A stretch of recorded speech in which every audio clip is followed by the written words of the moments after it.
Carrollton-Farmers Branch ISD Board of Trustees to order at 7 p.m. on August 5th, 2021. Board members, district staff members, and members of the audience, you are free to join me in standing as Pastor Austin Burchett from the Christian Center Church in Farmers Branch provides a message, followed by the Pledge of Allegiance led by Ms. Cassandra Hetfield and the Pledge to the Texas flag led by Ms. Sally Derrick. Let us bow our heads and pray. Dear God, we come before you today and we thank you for the start of another fantastic school year. Lord, I ask that this evening you would give the faculty and staff of CFB ISD wisdom this year as they lead their students in schools and as they address the challenges that may come. I ask, Lord, that you would also bless this meeting tonight and give these amazing leaders wisdom and discernment this year as they make decisions for their school district. We humbly thank you, Father, for your mercy and your grace. In Jesus' name we pray. Amen.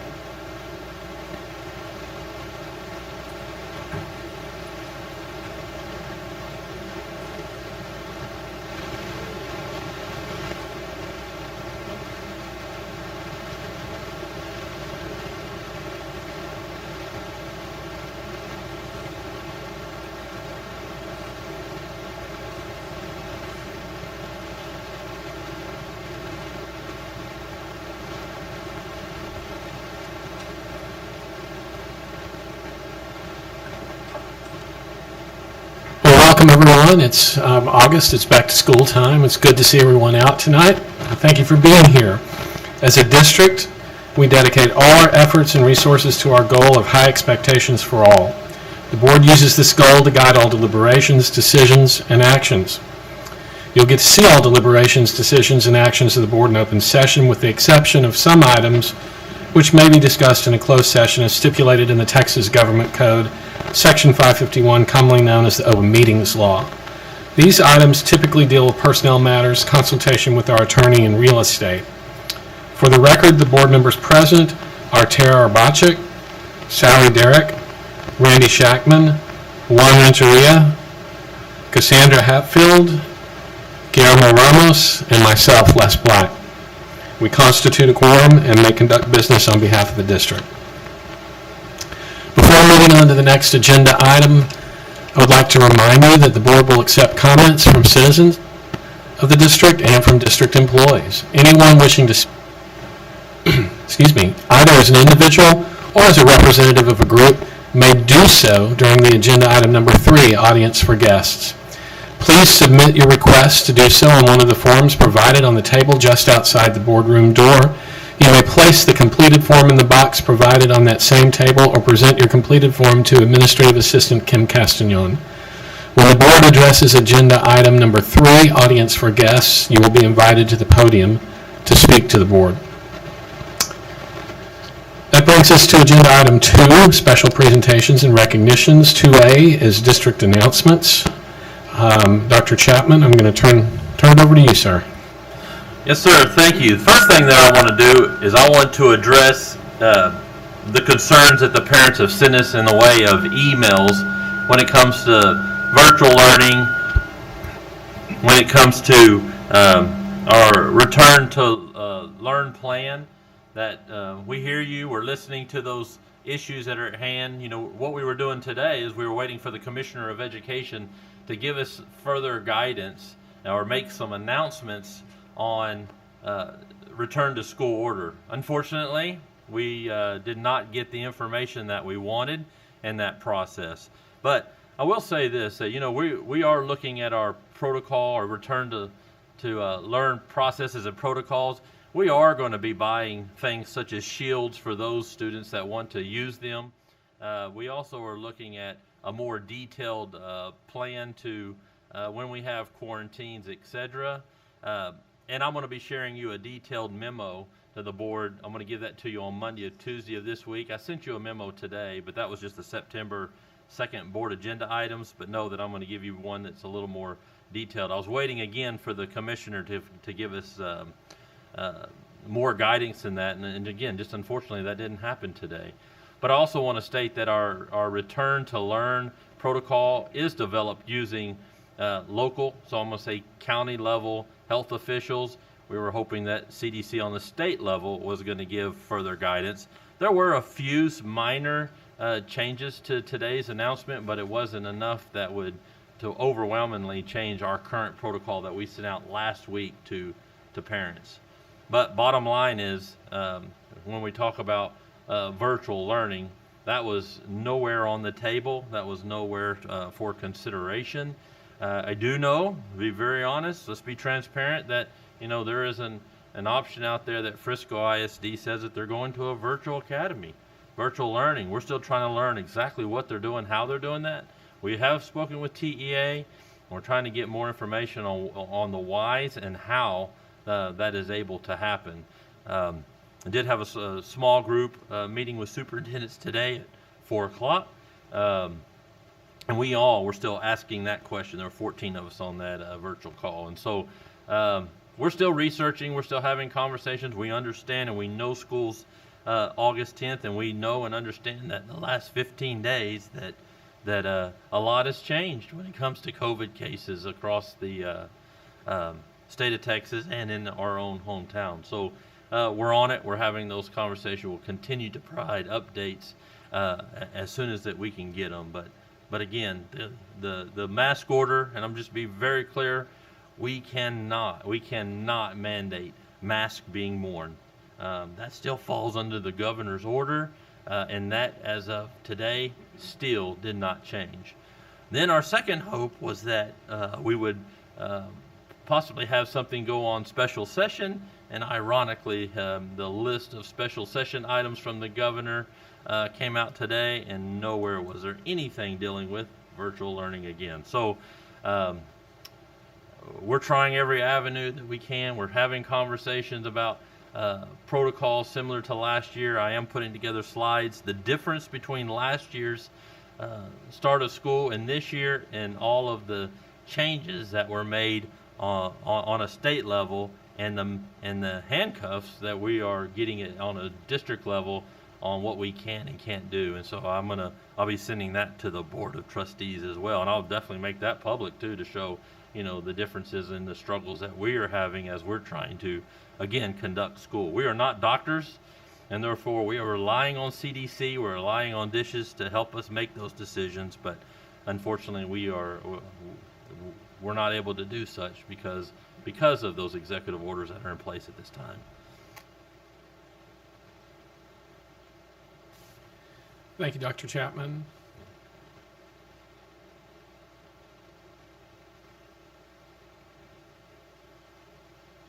Okay. Board members, do you have any comments, questions for Dr. Chapman?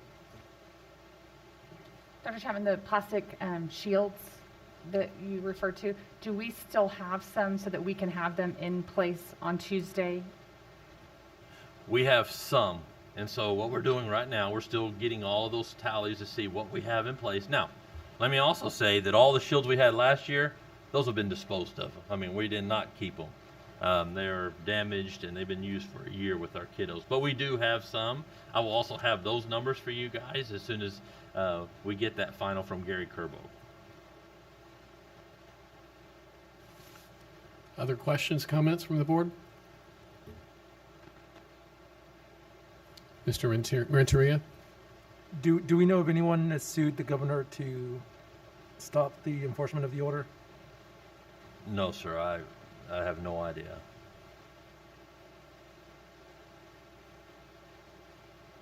Any further questions?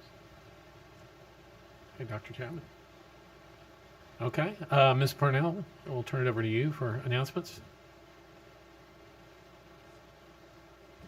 Good evening, Dr. Black, Dr. Chapman, and board members.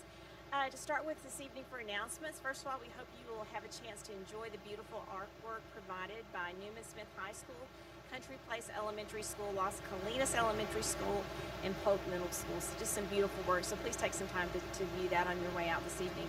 Also tonight, we would like to introduce you to two new employees. Congratulations to our new Chief Human Resource Officer, Mr. Randy Davis. Recently, Mr. Davis served in our own Human Resources Department as an HR Director. And joining him is our new Human Resources Director, Ms. Gail Prince.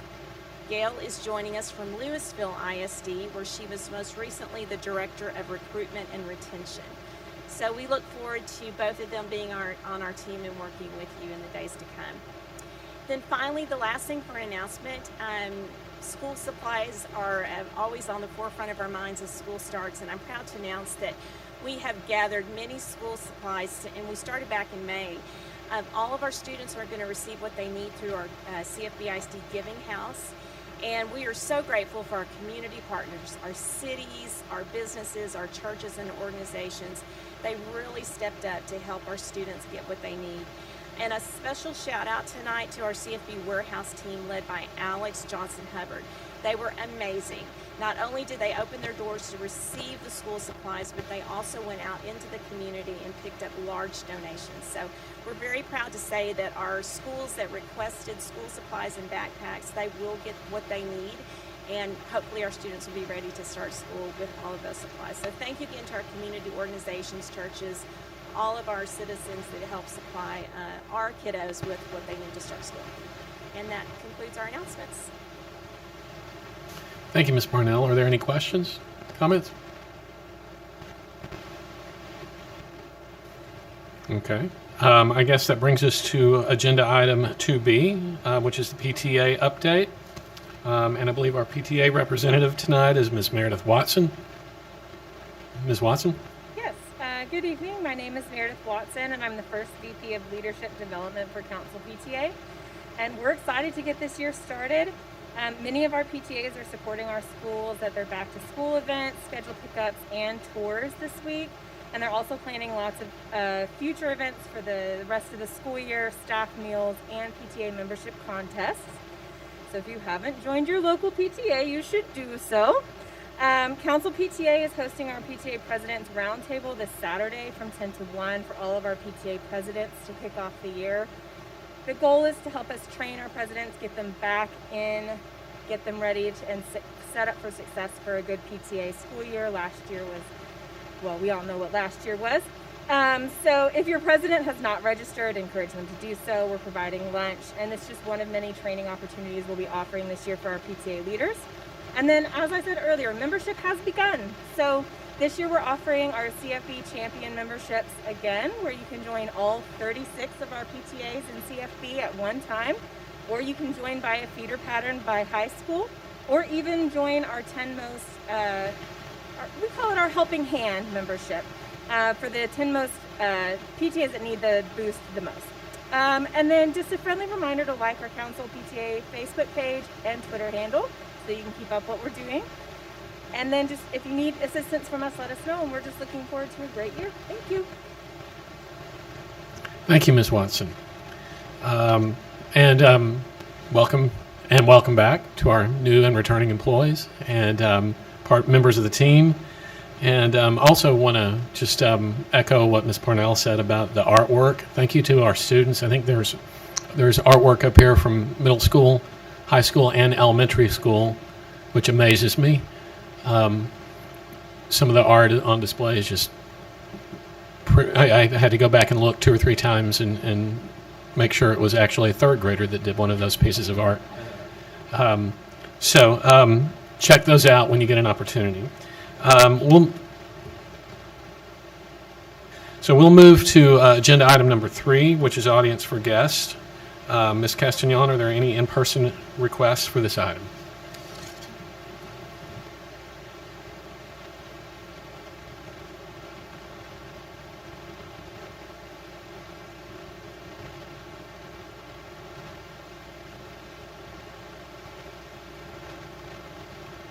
Okay.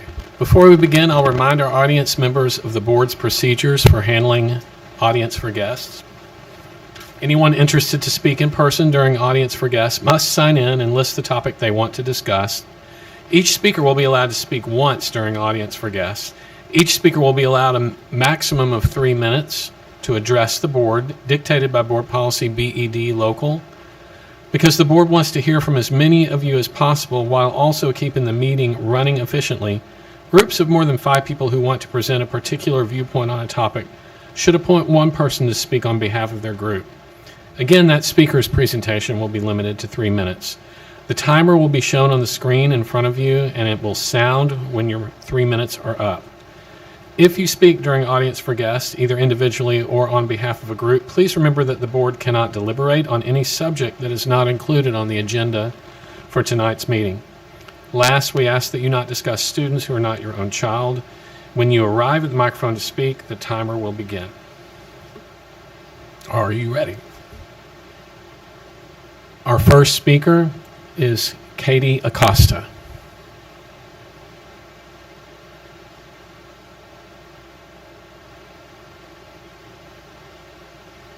Hi, my name is Katie Acosta, and I am a mother of two CFP students, leader of a local Girl Scout troop, a previous Channel 2 ISD teacher, and previous and hopefully in the future CFP substitute. I am very concerned with the way that the upcoming school year has been approached from the district level. I realize that you were put in a difficult position when Governor Abbott announced that public schools could not require masks on their campuses, but we were promised that CFB will continue to monitor guidelines and protocols issued by the local health authorities, and that we are doing everything within the bounds of state law to keep the environment safe. You are not. I understand that your hands are tied with requiring masking and the virtual academy program, but nothing in the state law is keeping temperature screenings from happening in the mornings. Nothing in the state law is keeping dividers between children that are not 6 feet apart, that are not 3 feet apart. I realize that these are not solutions that alone will keep children safe, but the CDC and local health authorities recommend a multi-layered approach to safety. I am so glad that hand sanitizer will be available and that you are encouraging hand washing, but that is the most basic layer of general health practices, and I hope that it's not something new to the schools to encourage, because at the best of times they are overly large germ factories. I sent a list of questions. Oh, hold on, I think my pages are not in the right order here. Nope, they're not. Okay. I sent a list of questions to CFB Let's Talk page on July 27th. I asked a series of questions about continued safety protocols, ventilation improvements, attendance policy changes, makeup work for COVID absences, and lost learning time due to required quarantining. 3 days later, I received a response that did not address a single one of my questions. The message stated, "We understand your valid concerns. Unfortunately, the Texas legislature and Governor Abbott have placed limits upon school districts' responses to the COVID pandemic." Then it directed me to contact Governor Abbott, as well as look at the district's mitigation plan. I did review the district mitigation plan, and it did not impress me. Parental self-screenings, because that works so well during a normal flu season. Little Joey has a bit of fever, and I have to get to work. Here's some ibuprofen and have a great day. Except now, instead of bringing the cold or the flu, little Joey is bringing in the Delta variant. Let's say he makes it through the day, because everyone knows that most kids don't have bad symptoms. Then what? How long is Joey with no symptoms spreading COVID through his class, and then the siblings of those kids spread it to their classes? School districts that have already started in both Georgia and Mississippi have ended up quarantining 3 minutes are up, I'm sorry.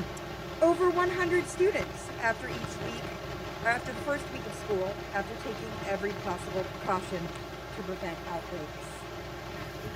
Thank you, Ms. Acosta.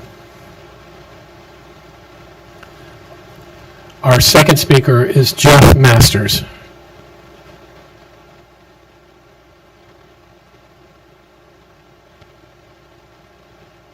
Good evening. My name is Jeff Masters, and I am the father of an upcoming first grader at Janie Stark Elementary. This evening, I would like to speak to some of the changes that were made to the COVID-19 mitigation protocols as detailed in the Return to In-Person Instruction and Continuity Services Plan released by the district on July 29th.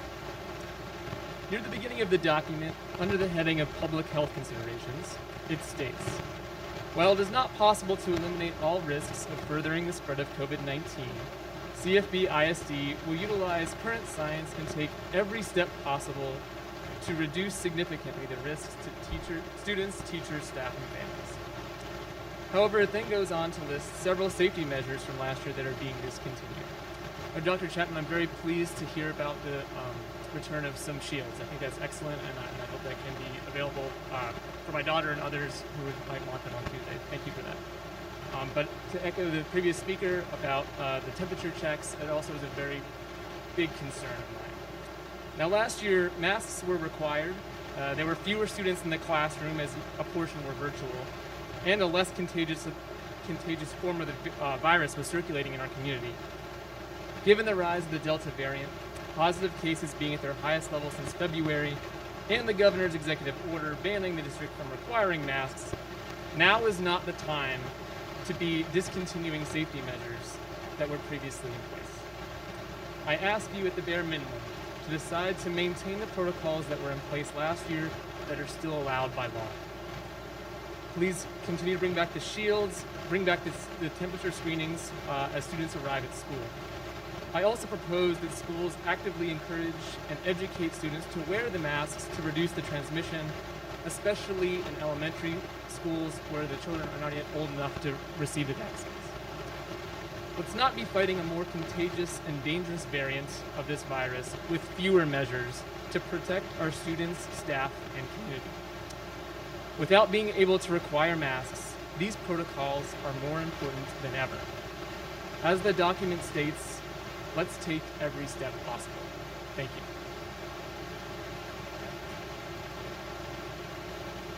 Thank you, Mr. Masters. Our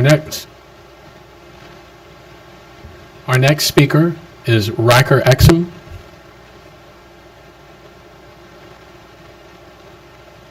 Good evening. Thank you for having me for a few minutes today. I wanted to bring a couple key facts to y'all's attention, which is in a similar topic as some of the other parents. Within the last few weeks, Dallas, Tarrant, and Denton counties have all gone into a high rate of community transmission of COVID-19, which is unfortunately raised a lot of concern. It's a terrible time for this to be happening as we're just about to go back to school. The Delta variant, which is driving the largest surge, is nearly twice as contagious as the one that we fought last year, and it is now making up, according to the CDC, 80% of all infections, which is incredibly concerning as well. Surprisingly, the CDC pandemic planning scenarios found that roughly 30% of COVID infections are asymptomatic, which is an important note as many of the detection mechanisms we have currently in place for CFB ISD are reactionary to symptoms, which is a challenge. And I'm sure, as you're all aware, students under the age of 12 are unfortunately ineligible for vaccination. I'd like for you to consider the following 5 recommendations to better improve alignment with the existing CDC guidance and reduce the likelihood of exposure for students and faculty. We ask that you follow the lead of the Frisco ISD, as Dr. Chapman already noted, and chase down what can we do to pull at least some portion of students out of class and allow them to take classes remote. Reduce the number of students who are actually physically there, therefore allowing for more space within the classrooms. We know at a full load, 3 feet of distance is nice to have between students. Consider following the lead of the Los Angeles School District by implementing mandatory testing for all unvaccinated workers and students on a weekly basis. They are a very large school district and they're going to pull this off. I would hope to see that if y'all can do that too. For elementary and middle school student bodies who are currently ineligible for the COVID vaccine, consider implementing enhanced protection plans to reduce the potential for COVID transmission. Examples would be mandatory use of hand washing or sanitizer stations throughout the day, similar to what is being required by the Plano ISD. Also, as recommended by the CDC, consider removing all non-essential furniture to improve the distancing within the learning areas to give further distance between the students. Mr. Milleroni, I believe it is, a few months ago presented on the environment certification program CFB ISD is currently undertaking. I ask that y'all consider decreasing the current filters that are being in place in the different schools from MERV 10 to MERV 13.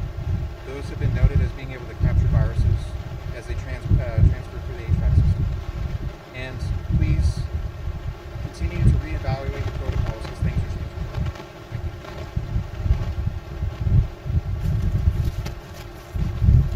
Thank you, Mr. Exum. Our next speaker is Chelsea Noriega.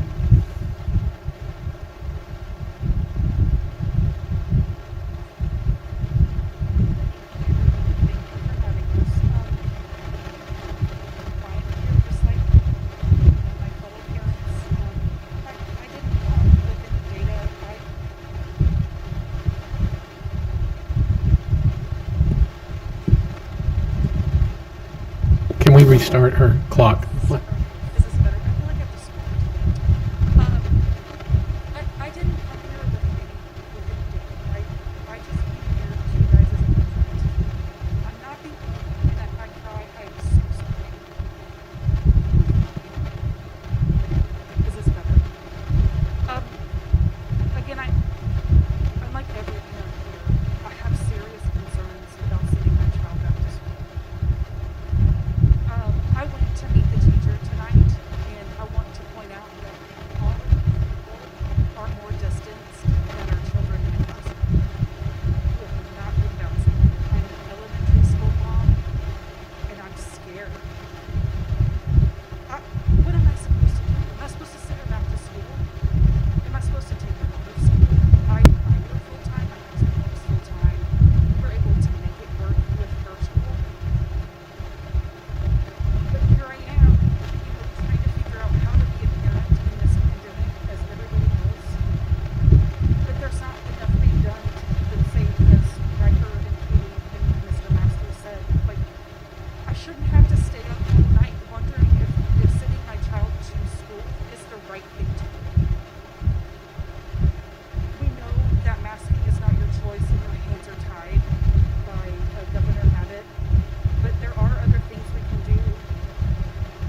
My child goes to Country Place Elementary, and Miss Miller is the principal, and she is great. She just doesn't have answers because none are given to her. The Delta variant is making it worse, and nobody wants to send their kid to school and watch them die because they had no other choice. This is serious, and I love my child. She is all I have. And I'm afraid this is and nobody should have.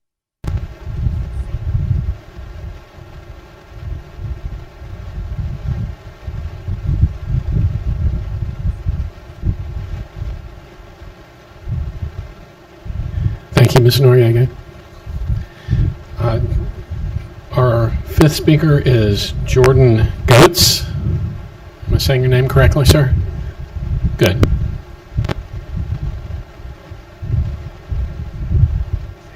Everybody else here.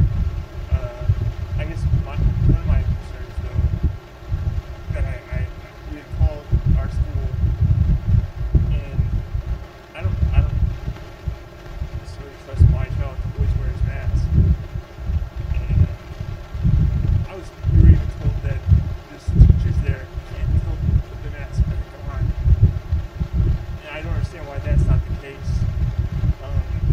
Everybody else here basically said everything I wanted to say, so I don't feel like taking up too much time. But I mean, you had the barriers in place; you could put them back up. And you can tell a child to put the mask back on. I don't care.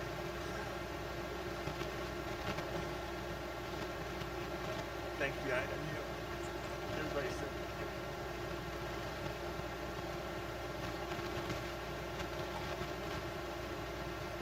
Thank you, Mr. Goetz. And thanks to all the speakers for being with us tonight and engaging in the process. We appreciate you being here. All right, we will move to agenda item 4, non-action items for discussion. 4A is budget update, and I'm going to turn it over to Mr. Bassett.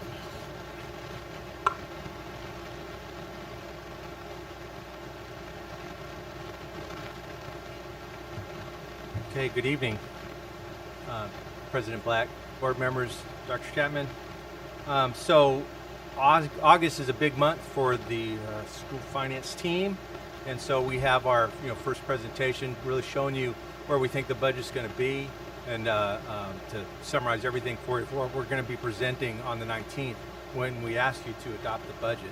There's a lot of ground to cover, so I'm going to get right to it. Still the big story. Oh, I'm sorry. This is, if you want to see the slides, this is in the 4A packet, so you have copies. You have copies, 2 slides per page. Okay, so the big story, still with the budget process, even though, the ESSER fund isn't something we asked the board to adopt, we definitely, want to be fully transparent with everything we're planning to do on the ESSER side. And the numbers are big. The numbers are really big. So this is an updated table showing you the 3 buckets for ESSER with the corresponding legislation. Okay, so we have all 3 of them here. The CARES Act was the original one with that 4.1 million, not really helping the general fund, but being in the 1920 year. And then the 2021 is where we're at now. We have some ESSER spending, and I'll show you that in the current year, but the bulk of it is going to be going into the out years. But you can see the total amounts to Carrollton-Farmers branch. The allocation on ESSER 2 is 17 million. I think we're going to get 15.8 of that, with that delta of 1.2 being related to the hold harmless. Okay, the hold harmless amounts. I need to put this on.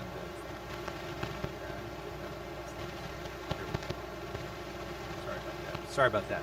I was so anxious to get started. Okay. All right. So then the other amount, the big dollar amount there is ESSER 3. And also, just so you know, at the end of your presentation, there is a list of acronyms. I mean, we are acronym heavy with all of this stuff. So anyway, I'm not going to go through all of them, but you have a list of them at the end of the presentation printed for your benefit. But the allocation on ESSER 3 is 38.2 million. So it's a significant amount. And there's no supplanting on that amount. With 1.2 supplanting in the 17 million. Everything was supplanted on the ESSER 2 amount. I mean the ESSER 1 amount. It's very different. Okay. Okay. Well, now you're okay. One too many. Okay. All right. Guess we got a new computer. Trying to get used to it. Okay. All right. So one of the big rocks that we added since the last time we talked was on the special ed. So this is a list of special ed staffing. This is going to be discussed more during Dr. West's presentation here in a little bit when she goes through it. But a total of 66 positions. You can see how they're lined out. 21 teachers and on down. 25 paraprofessionals. Those are the most significant adds. Okay. I can tell you, these folks are hard to find. Okay. We filled 11 of the teaching positions already. We're scrambling to find teachers, but we aren't just going to get bodies. I mean, we want to get good teachers. And so anyway, we're working very hard on that. Of course, some of the turnover we've had on the HR side, but we're working very hard to fill these positions. Okay, also new, ESL support. There's a massive amount of compliance when it comes to ESL, English as a second language. And one of the things that we need is we're going to add 1 clerk splitting between 2 elementary schools, okay, to be able to help with all of the testing that goes on and all the support that goes on to make sure that the professionals that are doing that work can spend more time with the kids. This has been a pain point for some time in the district, and we're going to use ESSER money to shore that up. And so anyway, that's one of the big rocks there. Also, we felt the need, it's important to add to the counseling group for the middle schools. So you see 5 there. 4 as well for positive behavior facilitators. And then we also have 2 more counseling positions, one for a district-wide crisis counselor and then also licensed chemical dependent counselor. Okay. Now the bulk of these new positions that I got here are actually things that are going to carry on after ESSER.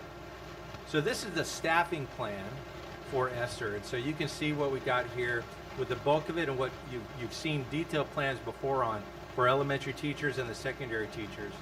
Then the rest of these are pretty much new. I showed you the special ed slide, the counselors, ESL support, but didn't have a separate slide for the nurse assistants. At the middle schools, during the budget crunch in 2011, I think we actually cut the nurse assistant at each of the middle schools. And we're in a pandemic. It's a good idea to add that back in. So that's what that's in here for.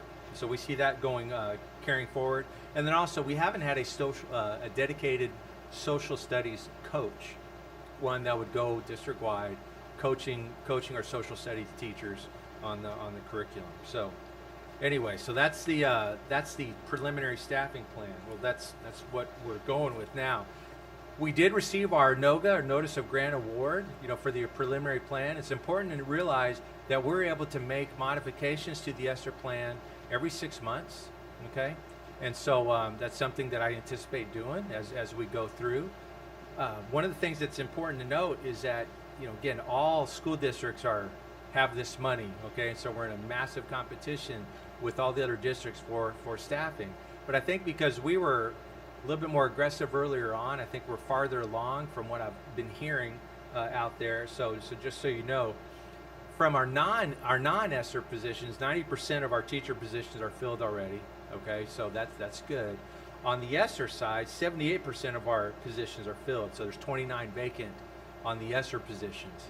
And so how many vacant positions we have over time is going to impact these numbers. Okay, and so anyway, that's I just wanted to point that out. All right. Okay, so from a non-staffing perspective, some of these amounts do actually go to people in terms of stipends in summer school and things like that, but I'm not talking about FTEs that are recurring. Okay, so we did spend 1.7 million on summer school this just last month, and so we do have that carrying forward. That's our big rock there on the kind of the non-staffing slide. We're putting in 2.5 million into additional instructional materials for all of the ESSER teachers. We think we're going to recognize and receive at least 2 million of that. Those are really kind of the big rocks. Some things to note. One of the big one-time items there, you can see fine arts instruments for the free and reduced students. So we're going to be investing $500,000 in there just one time, because we want to make sure that any of the students that have the inclination to get into the band, that not being able to afford an instrument is not a barrier to them. Okay, so they have to qualify for free and reduced, but then we're going to have those instruments for them. You see some of the other things on here. I get asked, well, why do you have utilities in there? The whole point is that we put that as something to kind of round things out. I'm not sure if we'll end up spending everything on anything on utilities. Okay, a lot will depend on what the vacancies are. Okay, I know that if we have to do anything from a virtual perspective, and when I say virtual, I'm talking about when children are quarantined or anything along those lines, we may have to dedicate some staff, dedicate some resources, so things are very fluid. But what we don't want to do is that if we can't spend the money, we want to be able to have something like utilities in our plan so that we spend all of the money that we're allocated. Okay? And so the ESSER spending plans is something I see myself updating you on an ongoing basis, okay, as we keep you up to date with what's going on with the finance. Okay, so there's a lot going on with this slide, but you've actually seen most of it. Is this not? Okay, done. Okay, is that better? Trying to get closer. All right. So because of all these different funding sources, okay, I mean, the CARES Act was the big one, but there was a lot of other things related to some of the additional federal money. Operation Connectivity is one of the big ones, and whatever else. And so we've spoken in detail on those, but some things have been added. And so if you look over on the left, so the Texas Department of Agriculture, we're going to receive about $600,000 in the Student Nutrition Fund, okay, to make up for some of the losses. That's a STAAR. That's one of the new ones. There's also a small amount on the far right that's related to SHARS and Medicaid.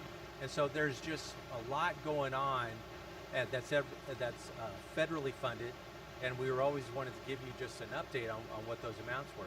The big rock on here is the one that's through the prior purchase reimbursement, okay, and that's for all of the devices and hotspots and things like that we bought early on. We think that we're going to get 3.4 million of that. Hopefully we'll get that this month. It is measurable though, so I think we're going to accrue it in this year, but that's going to be that's a large one-time federal amount that's going to be recognized in our general fund. That certainly is going to help us out, and we have spent that money, and so anyway, that'll be a good thing. But remember that number whenever you look on the revenue summary later. Okay, so changing gears, talking about our budget. So the property values are always really important because our taxpayers, they pay their share of taxes. They definitely pay a lot, and so you're going to see how those trends progress. So one of the things that's interesting is that we usually get certified values at the end of July. We did that this year. We did get our certified values on time, but last year, because of all the delays or whatever else, we actually didn't get certified values until September. And so looking at year-over-year comparisons, it's not definitely a pure science, okay? Because those numbers are always changing whenever you look at new construction, but also more importantly, when you look at all of the property value appeals that go on, okay? And that's always an ongoing process. So that number actually changes daily in terms of what we think our property value is going to be. This growth impacts the tax rate, which you're going to be asked to approve on the 19th.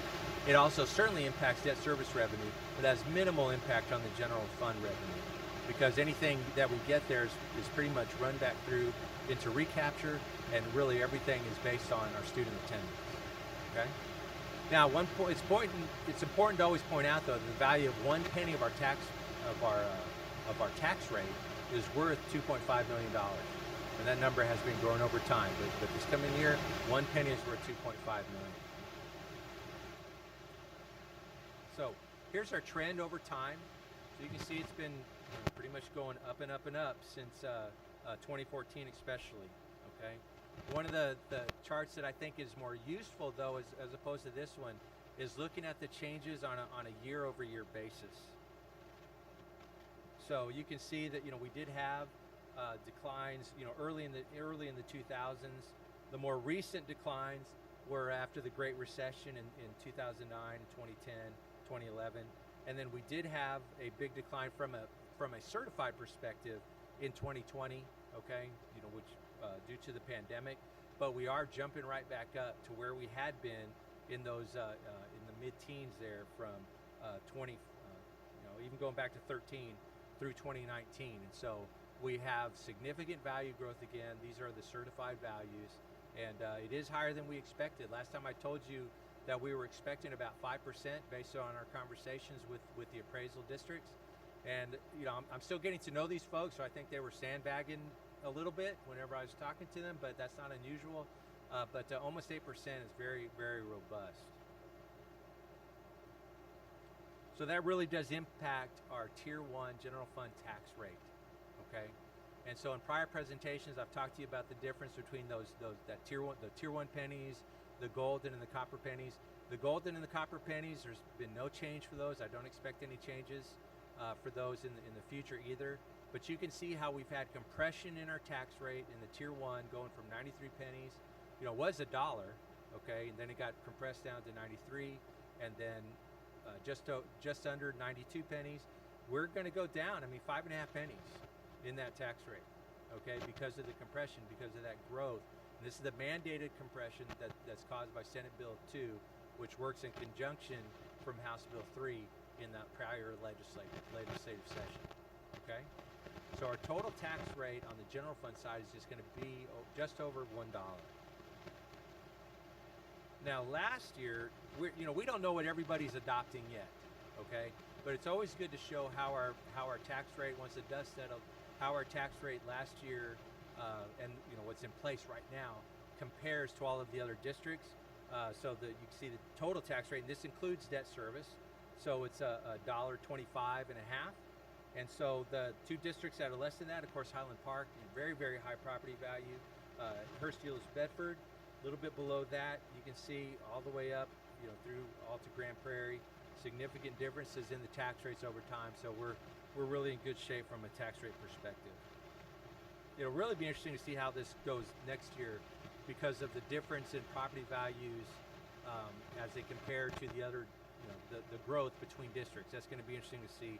And of course, what's happening with the debt service rate for the others. Okay. So with us, it's all about enrollment, and so what we got from Templeton, late in the fall, and again, this is based on, all of the data that they had, and I actually, I was prepared to actually bet Dr. Chapman on this green number before all of this recent Delta variant stuff. I was feeling pretty good about it because of everything we've been doing from an enrollment perspective with our charter activities and charter vendor and all the boots on the ground work that's been done by our campuses and phone calls and other things like that to really get everybody engaged and whatever else. So I'm not sure where we're going to end up. I mean, I'm still very confident that we're going to end up higher than we were at snapshot. Again, attendance changes all during the year. Okay, so we're always looking at our snapshot, what we're expecting in October. So we probably won't get up to the 25,790, but we'll just have to see where we are. Okay, so anyway, that's what we had from our demographics, and so we'll have to see. Okay. Now, I gotta apologize. I was gonna try to change. I forgot to change that bottom bullet, but I was playing with it the other day, and of course, I was out of the campuses all day today during the welcome stuff or whatever else. But I think the white on the bottom part actually looks better. I think you can read it better than the black, and you'll see that later because it's just a tough background there. But we have some good news here. It's going to cost us some money, but this is a good story. And so one of the things that we were treated to, and it was during the last board meeting that we had, we found out that day, that very day, that TRS was increasing their rates for insurance, medical insurance, significantly. Significantly. The average premium increase, if we didn't do anything with how much we contribute as a district, the average premium increase for all of our employees was going to be averaging 25%. 25% increase in health premium. They didn't have a big increase the prior year. They saved it all up for this year. And so it's a big increase. And there's later when we ask you to approve this thing, this change, there's a real detailed schedule that shows you how those percentage changes progress with and without what we're suggesting. But I'll have a little bit of detail of that here in the next couple slides. But we are asking you later in the night to increase our contribution per employee per month from $278 to $350 per month. 79% of our district employees that participate they participate on an employee-only basis. That means they don't include their spouse or they don't include their family or kids. Okay, so 79%. The proposed increase in the contribution, that if we go to that level, it's going to decrease the premiums for 92% of our employees, which is outstanding. Okay, the budget impact, it's not immaterial. It's $2.1 million, but we really feel like we needed to do that because one of the things that you have later in your backup is how we compare to the other districts and what they're contributing. And so before Dr. Chapman and I, when we were talking about this, and he agreed with the recommendation, we were in the lower third. This is going to bring us into the upper third in terms of how we compare with other districts, and you can see those numbers in the handout for that later agenda item. So I got a couple slides that kind of summarize what's going on here. So you have the first column, that's the plan and the tier. There are 4 plans. There are 4 major plans for TRS. You got the high deductible plan, primary, and then you'll see 2 more on the next one. And then you have those tiers, employee only, employee spouse. And you can see we have significant numbers of our employees on the employee only side. Okay, so when you look at these things, you can see that the premium increases without that contribution were pretty high. We're going up to $151. So we were going to be taking the employee only to $151. And then we have, with the $350 for both of those plans, we're going to be able to take our employee only coverage down below $100. And that's definitely a big win for all those employees that really need the insurance. So they're going to have a significant decrease in their premiums. And you can see when, the changes aren't as significant when you have family involved. And so you can see how those numbers shake out. On the primary side, and this is where you have all some more of your employees listed there, we're going to be able, and you have a lot of employees enrolled in these plans, the Primary Plus and the Scott and White HMO. We're going to be able to get those premiums on the employee-only side down to less than $200. Those are benefits that are richer, and that's why they do pay. That's why they do pay more in premiums. And so, like I said, there's more detail on it for all of these in one of the sheets later on. Okay, so we know from whenever we had the budget workshop in February that one of your priorities was compensation. Okay, so this is a summary of everything that you've approved with the $2.1 million and with the increase in TRS care insurance contributions. So the total investment in compensation for our employees is going to be $7.35 million. Okay, so that's a significant number, and but we do feel that it's warranted. Okay, so changing gears to just get into the budget. Now, because the state wasn't able to supplant as much as they were hoping for on the ESSER side, they made up for a big chunk of that by reducing the TEMA fund by 60%. Okay, and so that was a big chunk. And so in order to keep that fund whole, because we still are spending well over $1 million on textbooks in these next 2 years, okay, we need to make that fund whole. And so we're not adding new things to that, but it's $1.6 million. And so again, that was one of the things that was done at the last minute by the state. And these things that are asterisk, those are new since the last time we discussed them. Our substitute costs are also higher. Okay, we did have a number in here before because we didn't have a lot of substitutes last year. Okay, but our substitute costs are higher this coming year because in order to be competitive and because of the vacancies and stuff we have, we've got to be able to have subs in there. And so we're taking the sub rate from $100 a day to $130 a day. And so that is a strong benchmark compared with other districts, but it's not too high, but it's right in there. And so it is something we feel is definitely necessary to be able to at least have somebody in the classroom to help us on the sub side. We have made some department allocation adjustments, and so I want to remind the board and Ms. Cassandra, I know you haven't seen a lot of this before, but my predecessor, we were very much reliant on contingency. We didn't fully fund our departments with what their budget should be. We were always reliant on, okay, well we need to spend this, we're just going to call finance and then they can put some money in. That's not necessarily good from a planning perspective, and so we had individual meetings with all the departments going through what they had been spending over the years. And so what we're trying to do is kind of right size those budgets so it's something that they can be held more accountable toward, knowing that they had millions supplemented in those prior years and their budgets were just flat out understated. Okay, and so we're really trying to right size them, and that's why you see that. You're not going to see an increase like this in a future year unless we have just a more detailed reason beyond what I'm telling you in terms of all of our prior departments had been really just reliant on contingency. Okay, so this is our attempt to kind of right size the ship there. The other big rock there on stipends and supplemental pay, we have a big increase in the bilingual stipend. Okay, it's hard to find bilingual teachers, and we heard, I think it was early in June, that we had Richardson was going up to $6,000 on their bilingual stipend. We've been at $4,000, we're going up to $6,000, so that's a big chunk of this, $700,000. And the rest of these are new. Like I said, we did increase the campus allocations, and the campuses, they were certainly, I think, underfunded based on what we put in because that amount wasn't changed in the past 10 years. But the campuses didn't have a lot of contingency activity, and so we feel pretty good about this one being the $500,000, and we'll definitely give them the support they need.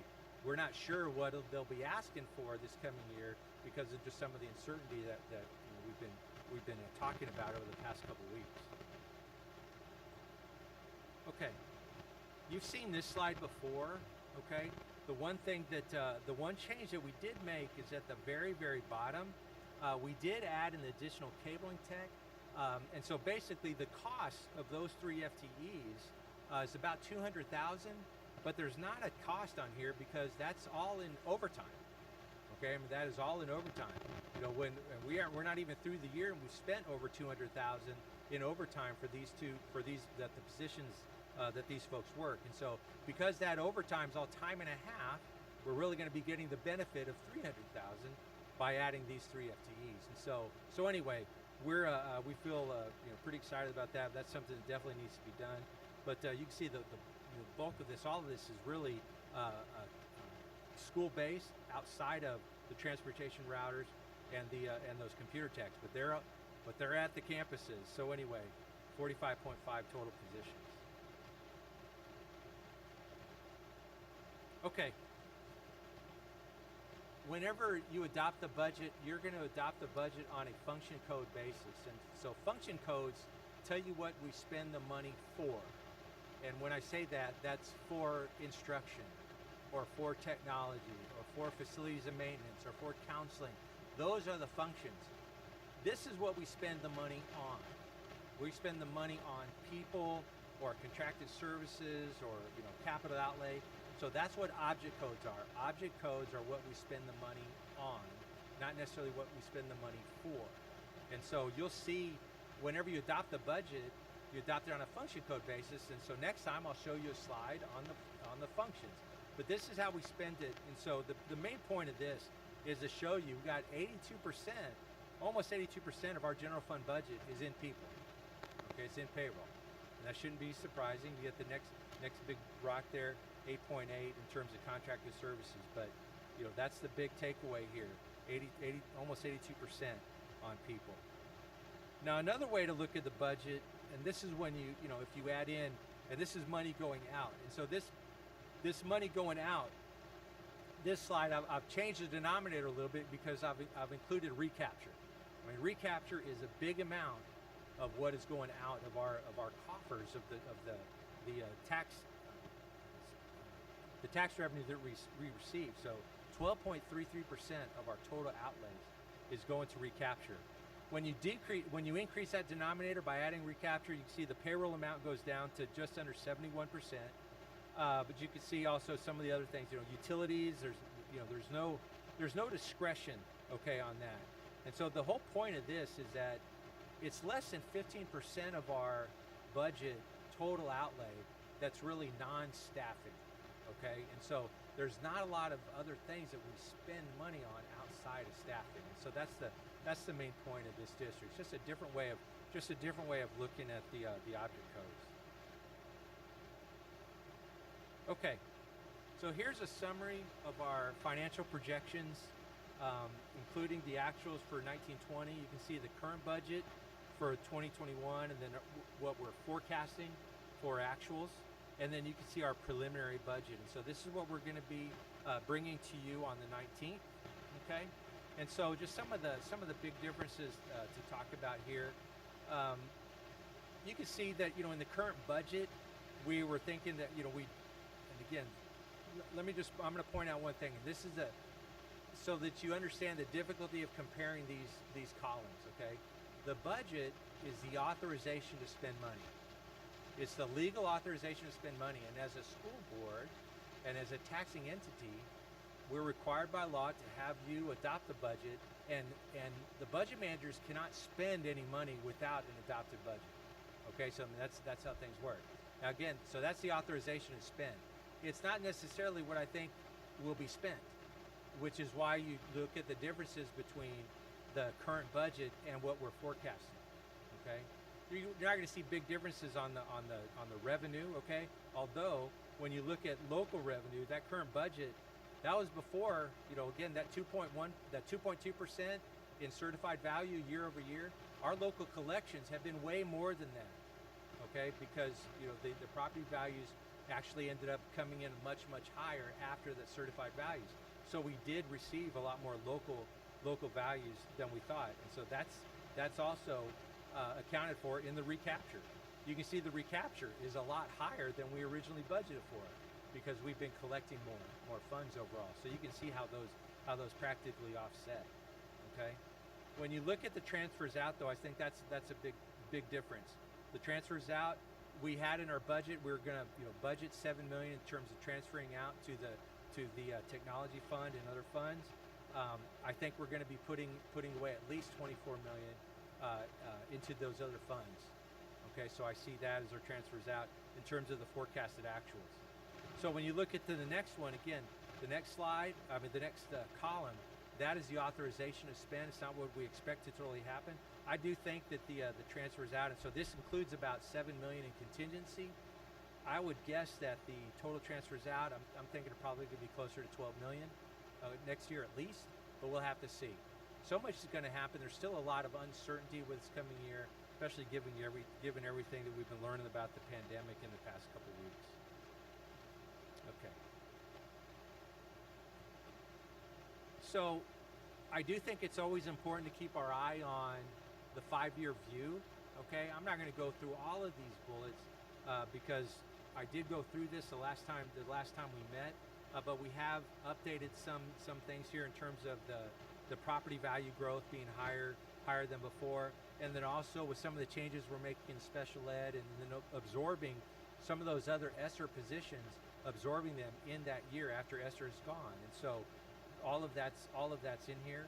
And also one of the things that we're including, and again, this is just a placeholder, is making sure that we're accounting for some additional special ed allocations as we go through the coming years, because I do think, especially if we're not able to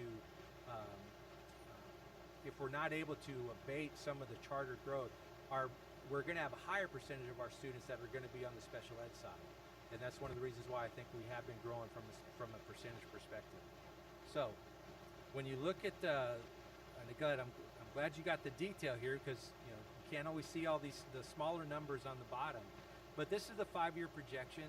And so this shows us with the formula transition grant going away in 24-25, we do have a funding cliff there.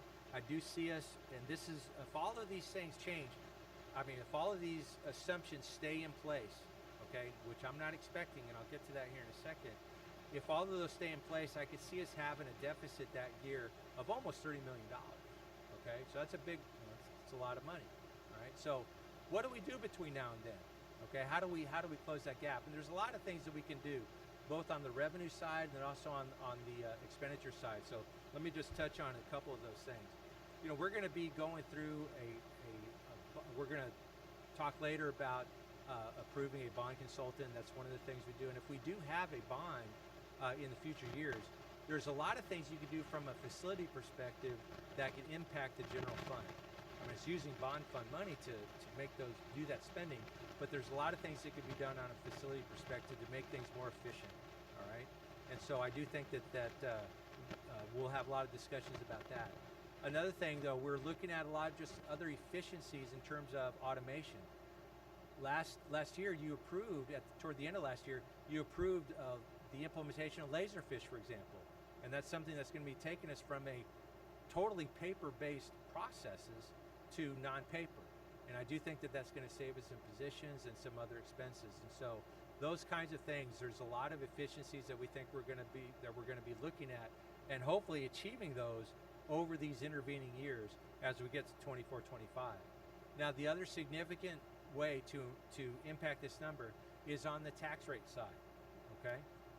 And so one of the things we're going to be asking the legislature for the next session is that, because they're living up through their commitments from House Bill 3 to make sure that we didn't lose money, to make sure that we did have we wouldn't lose any funding. That's why they put the formula transition grant in, so that all districts would have more funding. Okay, and so you can see how that FTG amount plays out in here. And so what we're going to be asking for them is that, well, hey, let us be able to increase our tax rate with voter approval to make up this difference.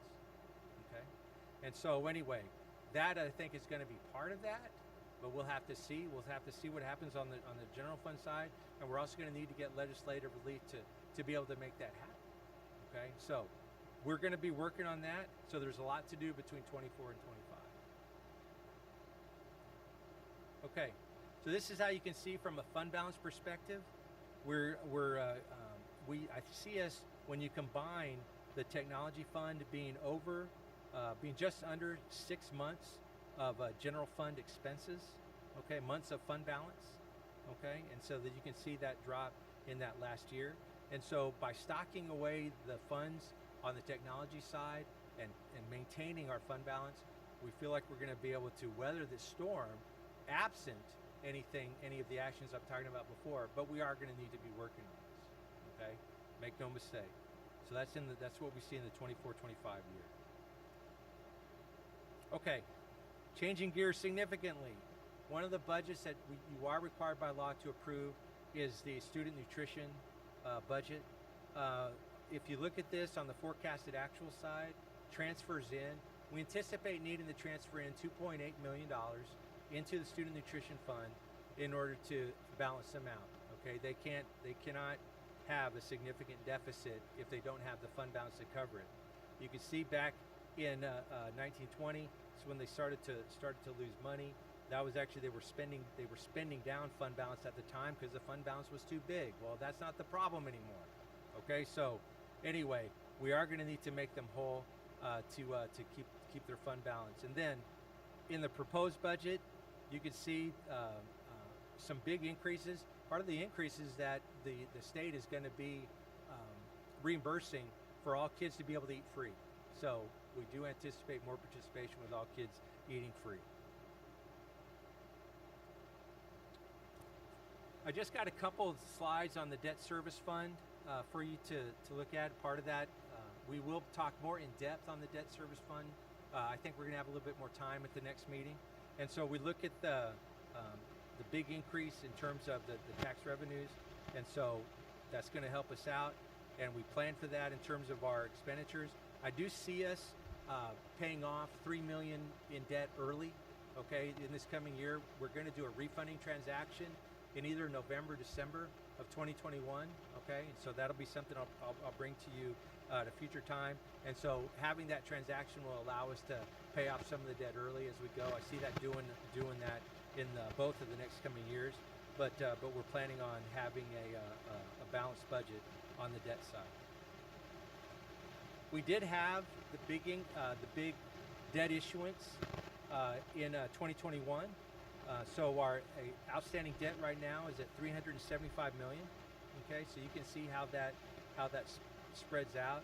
Those bottom two rows, well, the bottom row, the Series 2012, that's the one that we're going to do an advanced refunding on. It won't be advanced refunding; it'll be current refunding. $16.4 million. So we'll refund that to get the tax rate down lower because the tax rates are fantastic now, and so we'll have a lot of savings from that. And then we'll also be paying in $3 million more in principal on that one. So we'll bring that overall number down significantly. And so you're used to seeing this from a graphical perspective. And so this is how our current, the tax supported debt, this is our requirements. And so whenever we present on the 19th, I'm going to be showing you that an update on that bond scenario that you saw earlier in the year. I think it was in the February presentation, where I gave you a significant amount of information on the debt and how we compared with other school districts. And I'll be updating you on those slides on the 19th. We just had all of this other material. So what you're going to see on the 19th, that's our public hearing for the budget adoption. So we'll have a presentation. We have always the fund balance designations. That's something we ask you to approve at that time. We'll make our final budget amendment. Then we'll ask you to adopt the budget. We have an agenda item needed for the attendance credits, and then we ask you to adopt the tax rate as well. So that's the tax rate ordinance.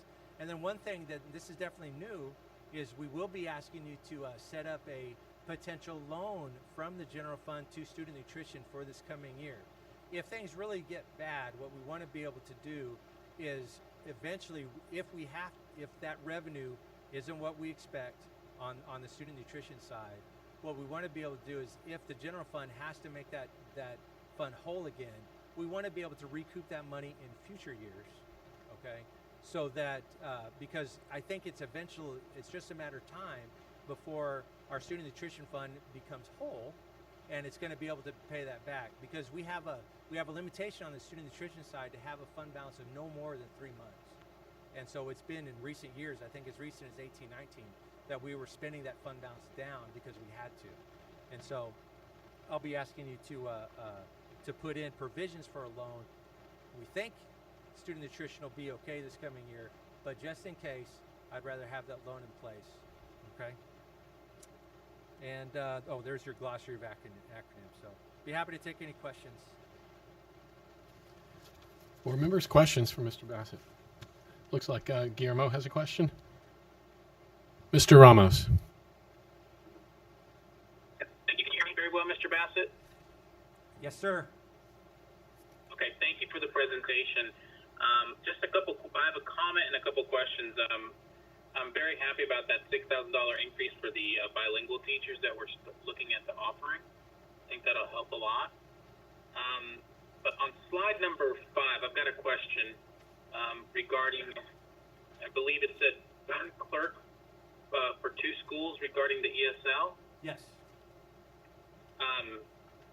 In the future, do you think moving forward we might be able to get to a position where we might be able to just have 1 clerk per school? Well, it's my understanding that while there's a significant amount of work to be done, we don't think that we necessarily need a full-time clerk at each location. Okay. Yeah, all right, so, that's good to know, because I know sometimes going between campuses and stuff, that can hinder maybe some effectiveness, but if it's not needed, then that's great. That answers that question. Yeah, and I think that will be done kind of on a day-by-day basis and not necessarily traveling between on the same day. Okay, all right. And then on slide number 24, with the projections, those 5-year projections, I see, pull it up, that we have some property growth of 7.9% for year 2022. Yes. Do we have any kind of projections with regards to enrollment and any of that information? I know we get some funding from the state based on that, and what the projections are with those. We do. So anyway, we are expecting incremental amounts on the demographic study with Templeton. I don't have those numbers handy, but so much is going to depend on what happens this coming year, and so we can definitely try to show you some of those numbers in the future. I think we have the enrollment going up about 1.5–2% each year, but I'm not sure. So we'll have to get back to you on that one. Okay, about 2.5 you said, or 2.1? I think I would go with 2. I would go with 2% for that. Okay. Thank you. Questions, comments? Mr. Shackman. Mr. Bassett, thank you. Tons of work here. On the formula transition grant, are we hearing anything, or can you look into your crystal ball? Obviously, that's a potentially significant hit if the state suddenly says we're not going to fund those HB3 things again. And what's the best guess? And I promise I won't hold you to it. No, I do not see the legislature making a move to maintain that funding. I don't see that. I mean, as a matter of fact, they limited the amount statewide, to $400 million, which is about what had been paid in the past 2 years. But they limited it, and so I don't see them carrying that on. They don't want to have something on an ongoing basis, and they're telling us that you have all this time to prepare. Okay, and so that's why we have to work on it to prepare, and I think we're going to be in a good position because of some of the bond planning that we're going to be able to do, and also we know that we have a lot of opportunities from an automation perspective and things like that, from an efficiency perspective. But I think that I'm optimistic that if we ask them to be able to add to our tax rate non-recapturable pennies, okay, and if our taxpayers want us to maintain this level of revenue, or maybe just a little bit below that, okay, that just I think they'll hopefully be willing to allow the taxpayers to have a say on that. And with that, because that actually brings up another question, assuming that the state reduces that as they have talked about, and one of our processes to potentially bring those funds back so we don't have to reduce programming would be the possibility of some sort of a tax increase that the citizens would have to approve. Will that then force us into a higher recapture payment? Well, see, that's the catch. The catch 22. Okay, and so whether or not they allow us to add pennies that are non-recapturable, because that's, you know, it'll need to change law to be able to do that. Okay, but that's the goal, because what we're going to tell them is that, look, we're trying to just maintain where we're at. We're trying to maintain where we're at, just, you know, above the House Bill 3 levels. Okay, not going above and beyond that, not trying to, you know, enrich ourselves beyond this level that you saw fit to give us. But we don't want to add those pennies on a recapture basis, because those recaptures, each one of those pennies, unless that changes, half that money will end up going back to the state. And so anyway, we want to be able to do that, but at the same time, you know, like I've been, we're very fortunate on the debt service side. And I think with some of the planning we're going to be able to do, if we go to the voters for an increase on the general fund tax rate, we're going to be able to offset that by a significant amount on the debt service side. We're going to be able to lower that rate. Okay.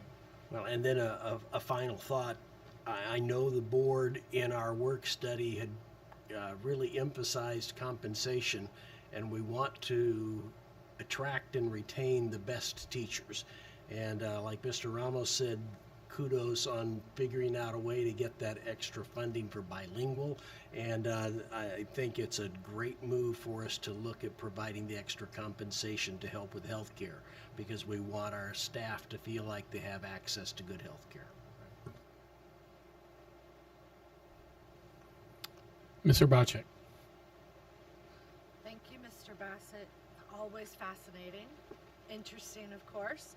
On the ESSER slide, I guess that's slide 3 maybe, information, the table that has the amounts. I just want to confirm, I have 2 questions.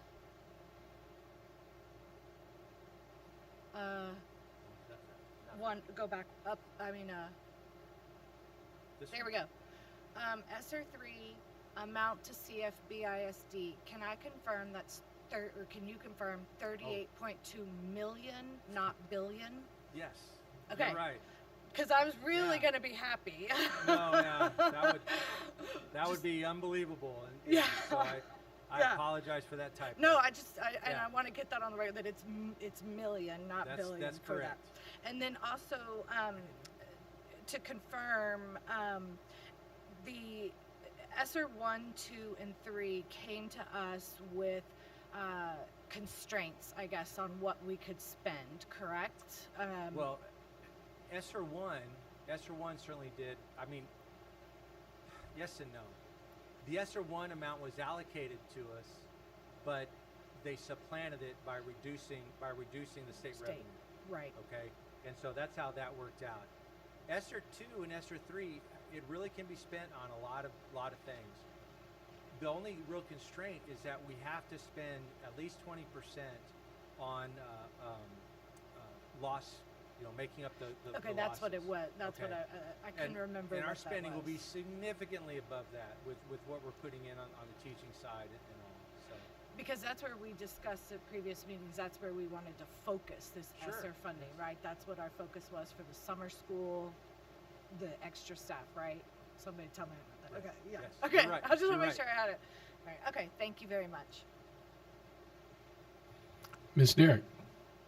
I will build off of Ms. Hrbacek's comment about that then. So I'm just going to talk about the elephant in the room that you mentioned, which is the $30 million deficit that we're expecting in 23-24 based on 24-25. Oh, 24-25, sorry. Based on the expiration of the formula transition grant plus the end of ESSER funding. I do appreciate the slide, and I can't tell you what number. I'm very lost on what numbers these slides are, but the 5-year projection that you gave us, that is helpful. I would like to see us go even deeper into that to talk about how we're going to start to really think about the decrease in funds without just planning for sure on any of these bonds, TREs, any of those different things, because that's not a guarantee. And the worst case scenario, in my opinion, would be that we are right now addressing student needs and learning loss, and we're putting all of these resources towards that, which is fantastic. But it's going to be a very sad day come 25 if we have to lose a bunch of positions because we don't have the funding, because all of these other things happen to us. So for us to be able to start talking about now how we can make changes to anticipate that cliff that we knew was coming and still focus on making addressing the learning losses, getting our students what they need. Yeah. No, definitely. One thing I'll mention, because so much has to do with enrollment, which was what Mr. Ramos was referring to before. You know, the number of students we have transferred outside of our district on an annual basis, that revenue is almost $50 million a year. Okay, so that's really part of the key is pulling back as many of those kids as possible. Because we don't want to have to go to the voters to increase our tax rate. We don't want to have to do that. And we do want to, we're going to do our best to try to be as efficient as we can in our operations. And I think, you know, hopefully we'll be able to show over time how our efficiency compares to other districts, because there's ways of measuring that.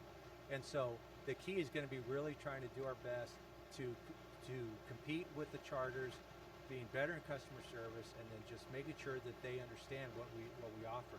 We have a lot of families leave because they think the grass is greener and then they come back. We have a lot of that, and so you know that's one of the biggest pieces of that. But I will have a slide related to some of the things I kind of talked about, and then we can spend more next time. Any other questions or comments from the board? Ms. Hatfield. So in looking at the special ed funding, I believe it's slide 4, where we're looking at adding all the additional funds and positions under the ESSER funds. But I believe last meeting we discussed how our population had increased a lot.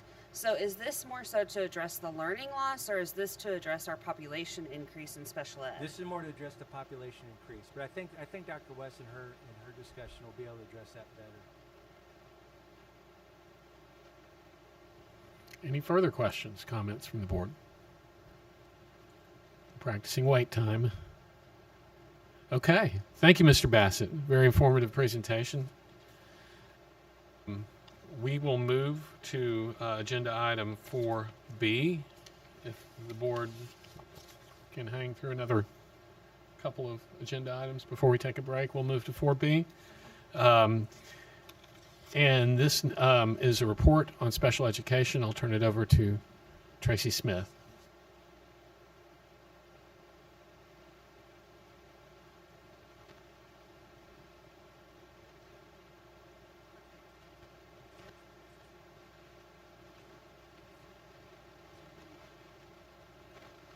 The goldenrod copy is something that will just help as we go through the presentation. Thanks. Thank you. Good evening, Dr. Chapman, Dr. Black, members of the board. I'm so pleased to be here tonight to give you a report on special education and dyslexia in CFB. Before we get started, I would like to do some introductions. Some of our team members who are just instrumental in making the work happen are with us. So I'd like to start with Dr. Shirley Wright. She is our director of all things dyslexia and working with multi-tiered systems of support. Then we have our special ed team that is headed up by our executive director, Ms. Randy Wells, and then her wonderful support team of Dr. Karen Ward, Jennifer Wright, and Dr. Regina Little. So we appreciate you all being here tonight, and we're going to be sharing with you some of the things that are going on currently in CFB, some of our programming, and then also where we're going in the future. When I look at this picture, I imagine the pioneer days with uncluttered vistas with beautiful destinations. But I also imagine the pathways that led to the destination were filled with ruts and perils, which led to many lost wagon wheels and injuries as it was traveled. This analogy is true with our students as well. A beautiful destination lies ahead in the future if they're able to navigate the mud, the ruts, and the temperature changes that are part of everyone's life. Luckily, in CFB, district's mission centers around helping all students navigate life's obstacles and unlock their potential in order for each student to achieve their goals and dreams. So how many students need the extra support provided through special education and dyslexia services? In CFB, that number is 4,105 for special education and represents about 15% of our total population. In addition, there are 204 students who receive dyslexia services through Section 504. During the 2020-21 school year, there were 1,111 new referrals for special education services. 785 were completed during the school year, with 86% of those students qualifying for additional services. Staff worked over the summer to complete the other 326 evaluations. Right now, it is unknown as to whether they qualify because you have to have an ARD meeting or an admission, review, and dismissal meeting with parents and staff members there in order to actually determine if they qualify. So those will be happening here at the beginning of the school year. In order to qualify for special education, students' evaluation must show that they meet the criteria for one of the categories shown on this slide. The majority of our students qualify with a speech impairment, a specific learning disability, an other health impairment, and/or autism. Services begin for some of our students at birth, with our staff members going into the home to provide visual and auditory services for infants in need. Additional students transition to us on the day they turn 3. Therefore, it's hard for us to gauge exactly how many students are going to be there. The day they turn 3, they can come to us.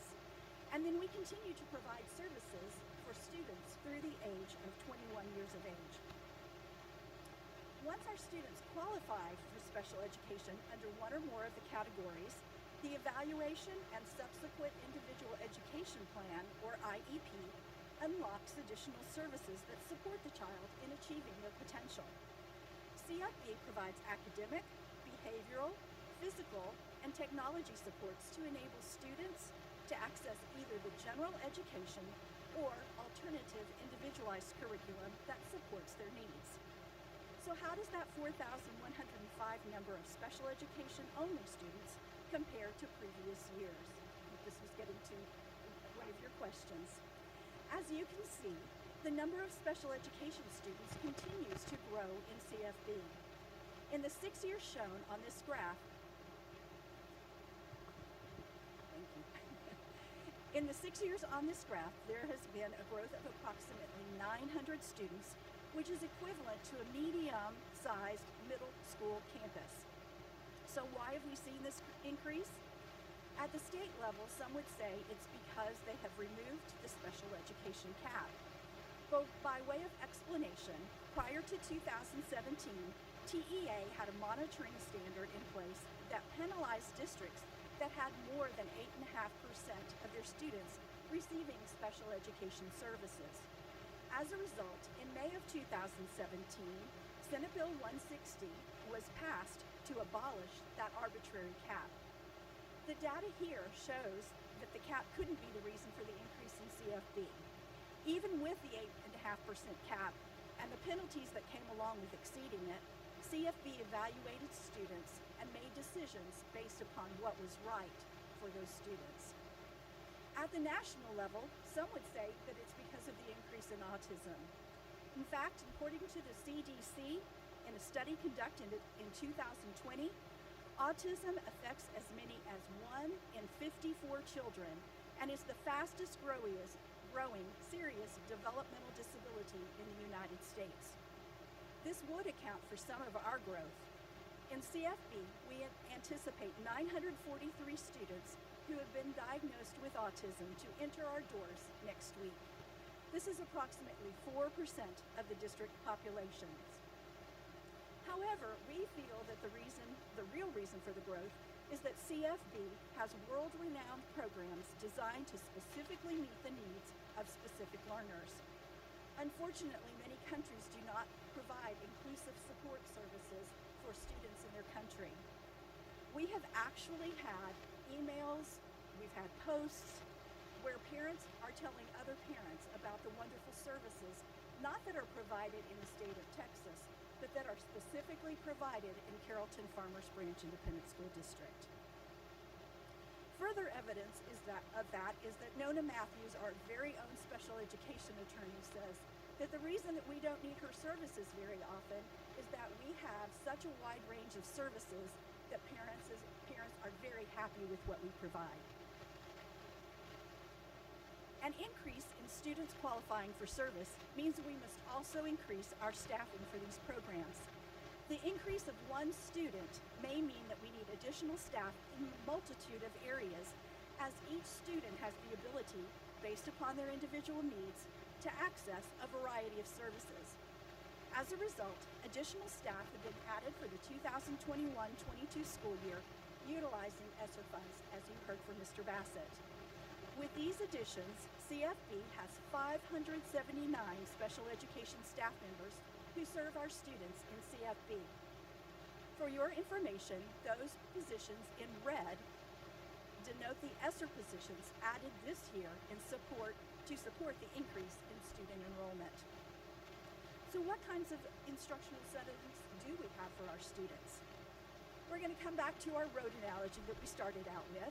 This time, our road shows how our instructional settings vary to meet the needs of our elementary learners.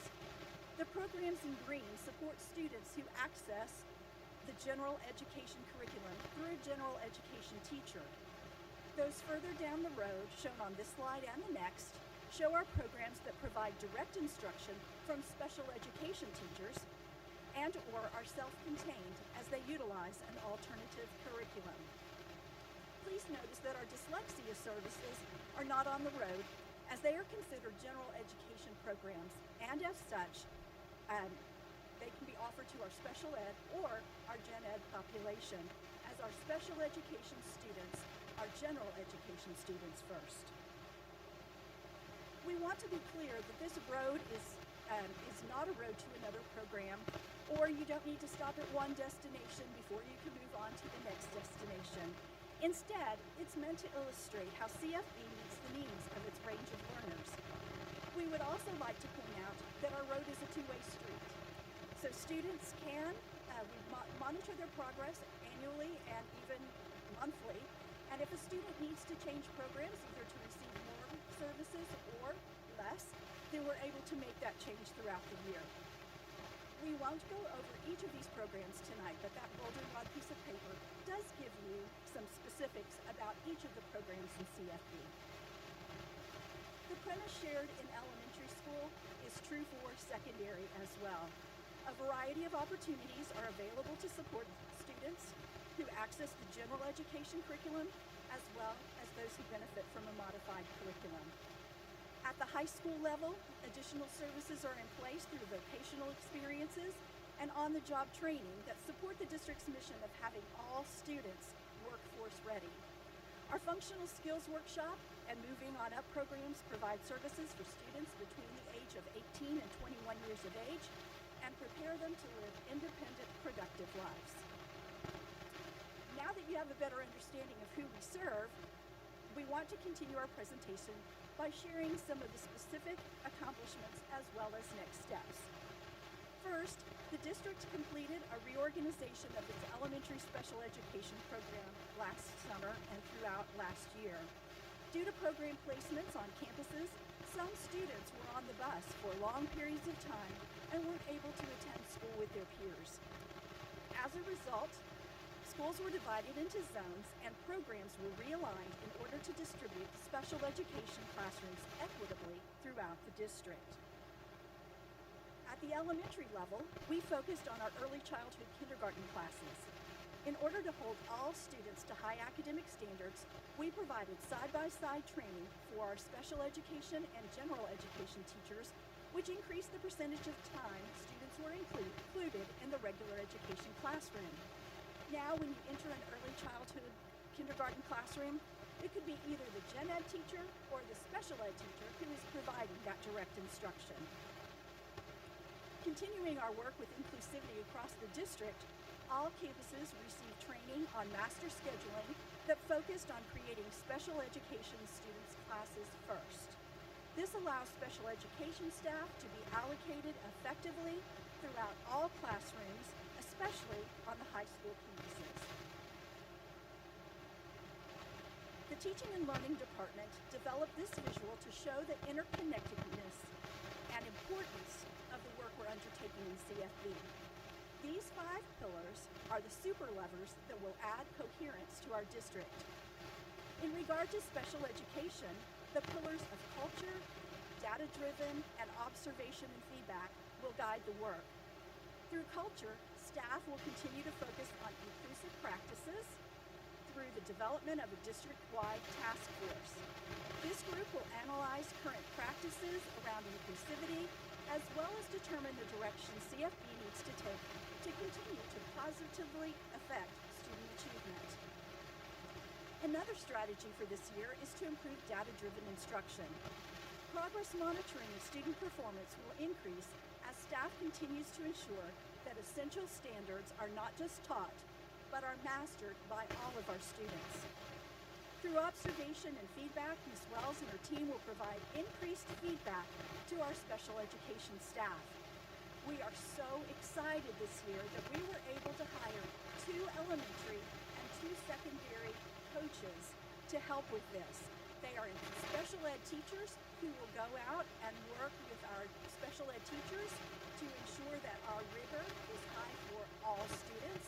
In addition, they'll be able to come back and work with our content area coaches in mathematics and language arts so that our content area coaches have an even better grasp of how to help our special ed students in the general education classroom. Great things are also going on in regard to the district's dyslexia program this year. Through ESSER funds, the district has been able to provide much needed support for staff who deliver dyslexic services. Language assessment assistants, say that one fast, have been added to administer state-mandated tests and complete the associated LPAC paperwork. At the elementary level, these paraprofessionals will be supervised by the dyslexia interventionists, formerly known as instructional facilitators. This will allow dyslexia interventionists to focus on the main thing, providing instruction to students identified as dyslexic. Dr. Wright has also worked hard to improve systems and routines within her department. A new assessment committee process has been established to support our dyslexia interventionists. Through this process, campuses will have the opportunity to collaborate with colleagues to determine the best course of action for each student being referred for services.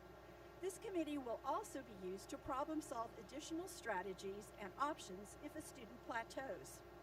As with special education, progress monitoring will be part of this initiative, so all decisions are data-based and made in a timely manner. Finally, the department is focusing on increased support and feedback. A new district-wide dyslexia training is being provided to all staff members to increase their awareness of the characteristics of dyslexia in order to better identify students who may need additional support. At the secondary level, the number of staff trained to provide services has increased.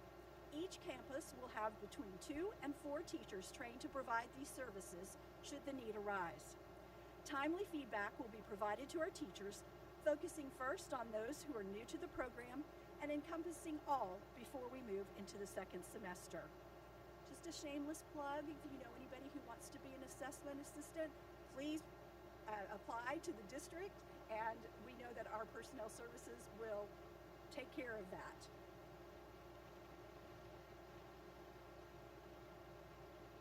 Sorry, we're not going to the next one. There we go. Both programs will support the district-wide work to improve our students for support. Both programs will support the district-wide work to improve our support for students who need additional time and support to master the essential outcomes for their grade level curriculum.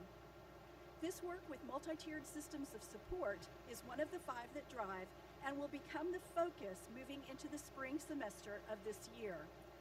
This will then be a part of all special education work and all of our work with the dyslexia department for the 2022-2023 school year. And of course, we have to also plug our wonderful students that we serve through Special Olympics. Casey's Run will be back better than ever, keeping your fingers crossed this year, as we provide a community-wide system of support for our All-Star to participate in bowling and track and field competitions. As we began our presentation with the road, we want to revisit that journey. We're excited about all of the work that these two teams are doing to navigate the obstacles that come along with life in general. Through the efforts of all of us, we will succeed in the district's mission of putting all of our students on the road toward achieving their dreams. Thank you, Ms. Smith. Are there any questions for Ms. Smith? Ms. Smith on this report? Okay, we'll start with Mr. Ramos. Ms. Smith, give that presentation. Can you hear me very well? Yes, thank you. Thank you. That was a really interesting presentation. And it's good to hear that Casey's Run looks like it should be coming back this year. Got a few questions. Can you go to slide number 12, please? Let me get there as well.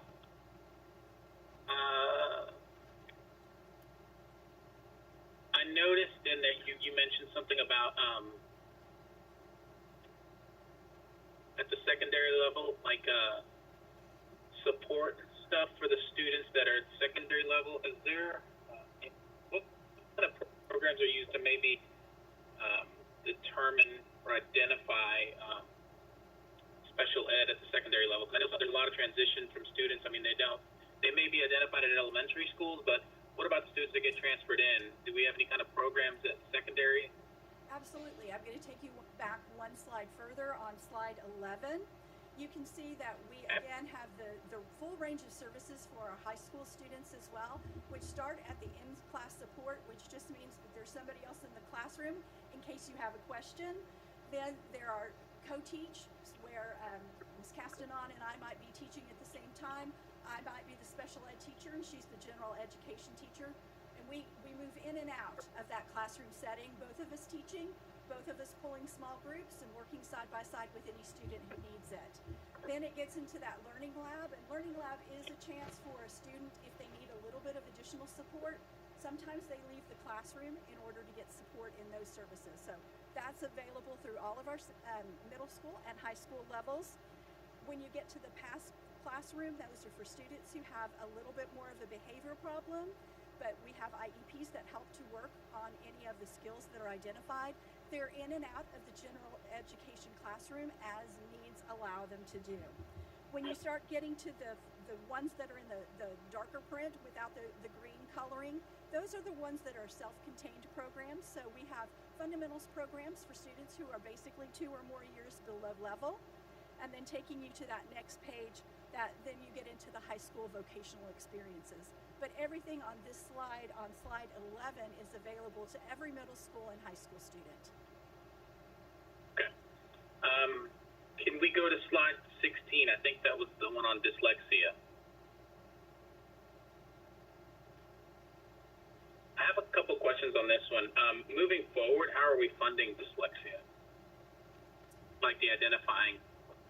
Okay, just our interventionists who are becoming dyslexia interventionists are funded through the General Education Fund.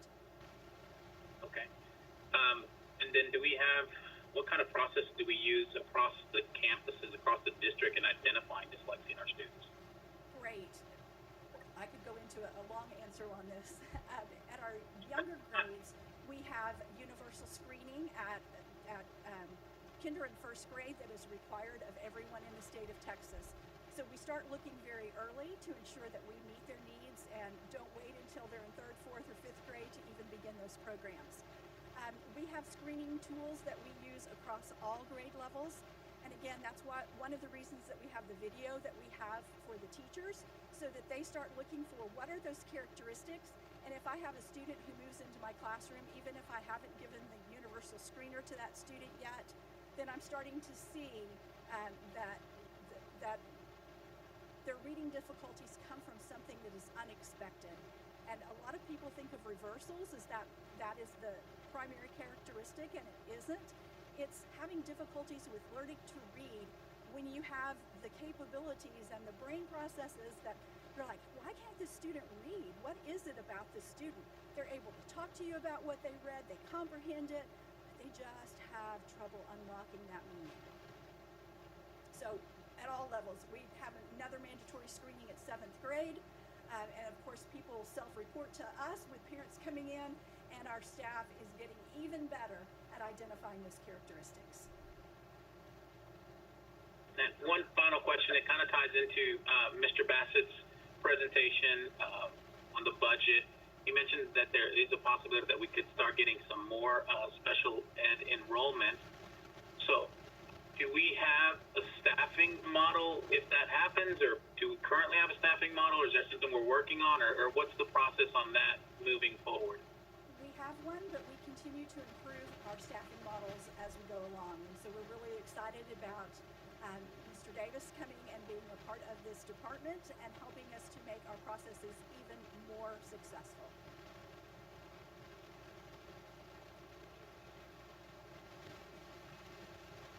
Sure. Ms. Derrick. I'd like to go ahead and jump in because what I want to ask kind of relates to what Mr. Ramos had to say. Just for clarification on the new autism expected, I want to make sure I got this right. You said 943 students. Was that total autism students for the district already enrolled, or you're anticipating 943 new autism diagnosis? Not new, no. Okay, because I thought that definitely is a staffing concern. Okay, just making sure. Thank you for the clarification. Okay, I do have concerns about the staffing numbers, and there's lots of things I think that we need to be thinking about. Our numbers are increasing by hundreds every year. If you look at the trends that you talked about from year to year, I know in the June meeting, we talked about the Region 10 audit that was done on staffing and the variance in their recommendation versus how many staff we had. We've now addressed it with ESSER funding of 66 positions across special ed. Where do we now stand in relation to the Region 10 audit? And then my next question on that is, when was that audit completed? What did our numbers look like at that point versus today? Because we are growing so quickly. I mean, are we hundreds more in student enrollment in special ed services since that audit was even completed? The audit was completed in 2019, and I brought my pages that had to do with that. I knew somebody was going to ask me this question. So the audit asked for 4 things. The first was an addition of up to 12 special education aides. So as you can see from the presentations, we have exceeded that. The option 2 was to add 1 special education teacher. So we have exceeded that. Option 3 was the absorption of 16 behavior resource specialists. We haven't done that. We haven't done that for a reason. Behavior resource specialists are called different things in different districts. So we really think that is just a misunderstanding of what our program was. But if you were to ask our principals, should we get rid of our behavior resource specialists, they would be up in arms. So I would probably need to retire before that happened. So we did not take that one. And then option 4 was to employ future diagnostician vacancies with LSSPs. And we haven't taken that because it's just as hard to find an LSSP as it is to find a diagnostician, and their skill sets vary slightly. In CFP, we think it is the best option for us to continue with our diagnosticians as long as we can find them. Will you clarify the LSSP? That's not on my acronym list. Licensed Specialist in School Psychology. Thank you. And then just knowing that our numbers are increasing so much, is this going to be a conversation that we will continually be having to make sure that we are keeping up with the trends? Because I feel like this is definitely a moving target. And in order for us to best serve our children, we have to be continually reassessing as they come in. Absolutely. Okay. And I am very pleased to tell you that, and echo what Mr. Bassett said, is that those positions are slated to continue even after ESSER funds, and not something that we will have to go back to scratch and then start again. Further questions? Ms. Hatfield? Thank you so much for the wealth of information. My brain is overflowing with lots of thoughts and excitement for the changes that have already started and that are coming. It's really important work. One of the things that came to mind relates to what Mr. Bassett said with the automation of systems. So I can imagine with this many more staff members, this many more tracking devices, we're really trying to automate things. What is our plans there to keep the system systematic when we're adding 66 positions? For the special ed side? For the special ed side.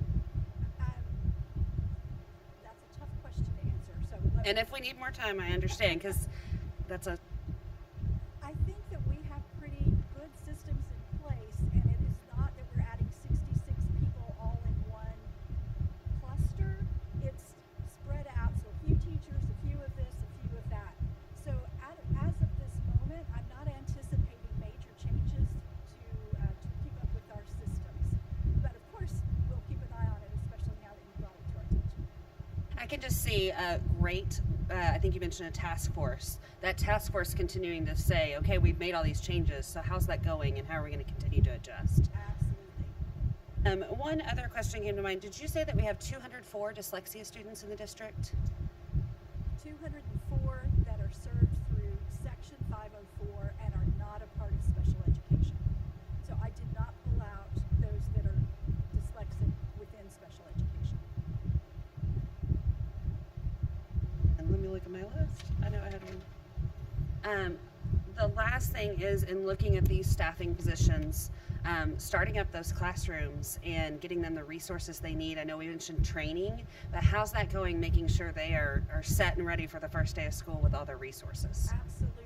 Well, we have been working on this since the day that we found out that we could do it. So some of those materials and allotments that you saw in Mr. Bassett's presentation were things that we're getting ready for all of these additional people.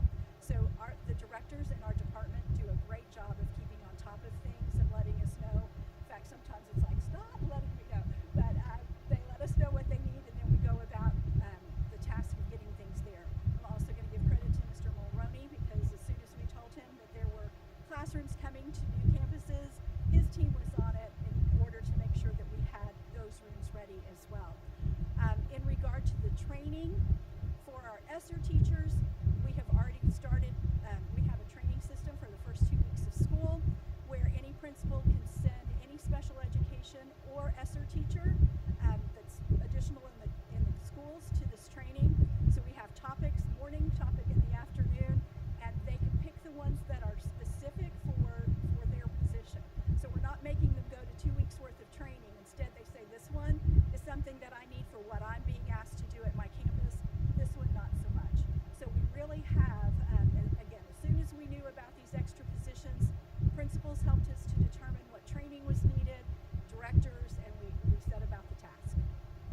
Wonderful. I really appreciate the flexibility there for teachers to also determine their own needs, because I think that's important in developing their leadership, is that they get to value and understand what they need support on versus always being told what they need support, which also brings the importance of the instructional coaches.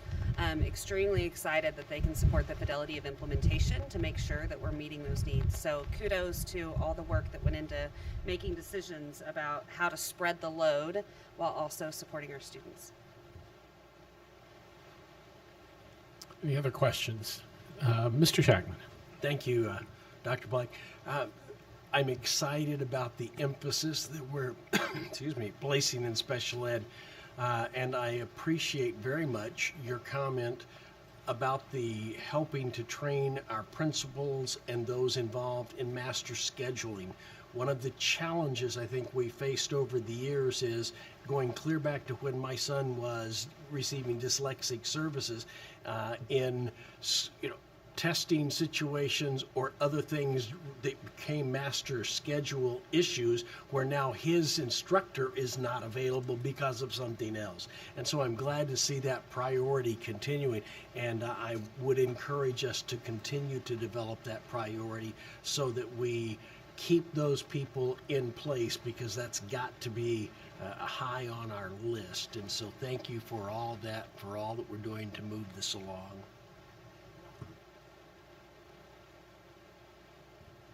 Any other questions from? Okay, I do have one quick question, Ms. Smith, and that is, it's another dyslexia question. But you had a slide a few minutes ago where you showed the 13, you don't need to go to it now, but you had the 13 qualifying conditions for special education. One of them was other health impairment, and that's the umbrella under which dyslexia falls when a student qualifies for special ed, correct? I don't believe that's correct, and I'm getting no's. Jennifer, you want to? Oh, it's a specific learning disability. Okay, thank you. So what would the school and the parents be considering when deciding whether or not that child would be served under special ed versus 504? Jennifer, would you like to come up and answer that? I think I know the answer, but I don't want to lead you wrong. Would you mind?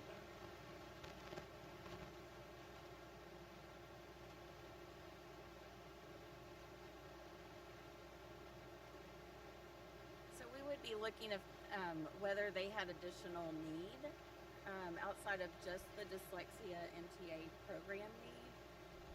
Do they need in-class support? Do they need learning lab support? So looking at those additional needs. Are there any other common conditions or disabilities that might qualify, might be, I guess, two-way, could qualify a student for special ed or 504, and you would be having similar discussions? Are there any other common situations you deal with? Yes, ADHD comes up a lot, so that one can fall under 504 or another health impairment. Even autism, if a student has is very high functioning and has the needs are not so significant, then they could qualify under 504. So any of those disabling conditions. All right, thanks. I just we've had some discussion tonight about the number of dyslexic students we have in 504 versus special ed, and I thought it might be helpful to bring that information out for the group. So thank you very much. We have another question from Mr. Ramos. It's not really a question, Ms. Smith. Again, it's just a comment. I mean, we keep talking about the increase in SPED and the enrollment that it's going to happen. I just want to reiterate and thank you for that we have a staffing model with this, because I know at a board meeting in the past we mentioned something about leveraging some of the staff in special ed and seeing that doesn't happen again moving forward. And thank you. Anyone else? Well, thank you very much, Ms. Smith, and thanks to the special ed team, Randy and your team who are here tonight staying late, and for everything you do. Raise your hands so we can acknowledge you. Thank you for being here and for everything you do. We will move on to 4C. We'll try to get through this and take a quick break if that's okay with everyone after 4C. So the agenda item 4C is a report on preliminary STAAR with regard to student outcomes, ESSER, and our vision moving forward. And this is Dr. West. Okay, I'm going to move forward here so I can press this button. Dr. Black and Dr. Chapman and trustees, I'm honored to have the opportunity to share preliminary STAAR scores with you this evening. The scores are preliminary and will change a little later in August, and they are always posted publicly on txschools.gov. Remember also that this year, due to the unfinished learning, that our scores will not be scaled to a letter grade. Due to the ongoing interruptions in learning, on August 13th, TEA is going to release a list of every campus and district as not rated. And at our upcoming board meeting in September 2nd, Dr. Patty Parker, Dr. Chris Julian, and Ms. Shashan Campbell are going to give you an even more comprehensive view of our final STAAR results. I want to take this moment to thank Dr. Parker, over there, and then Dr. Julian back here, and also Ms. Campbell for compiling all the information in the handout that I'm sharing with you tonight. And our team has also compiled a larger, what's called Data to Action book that I will be sharing with those of you who have signed up through Dr. Chapman for those individual updates. Before I dive in, one thing I really always like to remind myself about when I speak about data is that these numbers represent the time and the heart educators have poured into teaching each of our students.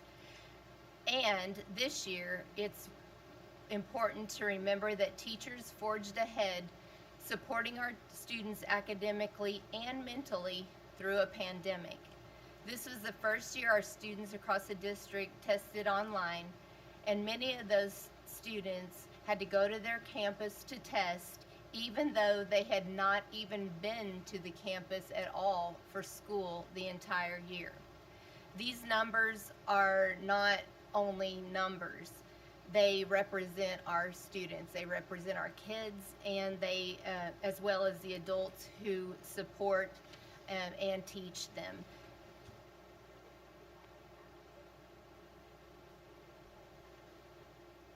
Sorry, forgot that. You have a packet, and it's a kind of a sneak peek into the meetings that some of you have signed up for, the one-on-ones. And that packet is under the blue sheet. So I'm going to just go through and let you know about what is the purpose of each of these pages. And as I said, there are more pages in our data to action book. On page 1, you see the student demographic information, and you see CFB ISD and the state.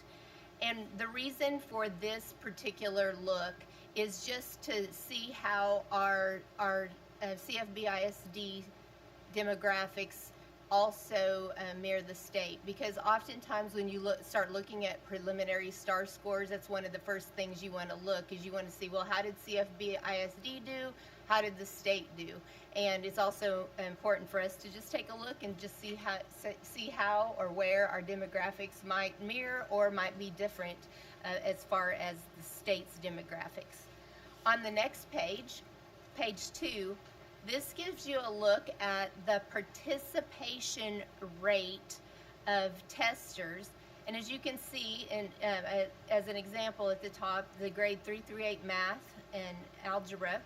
In CFB in 2019, you see a number, and this is participation rate of how many, about the testing, who participated.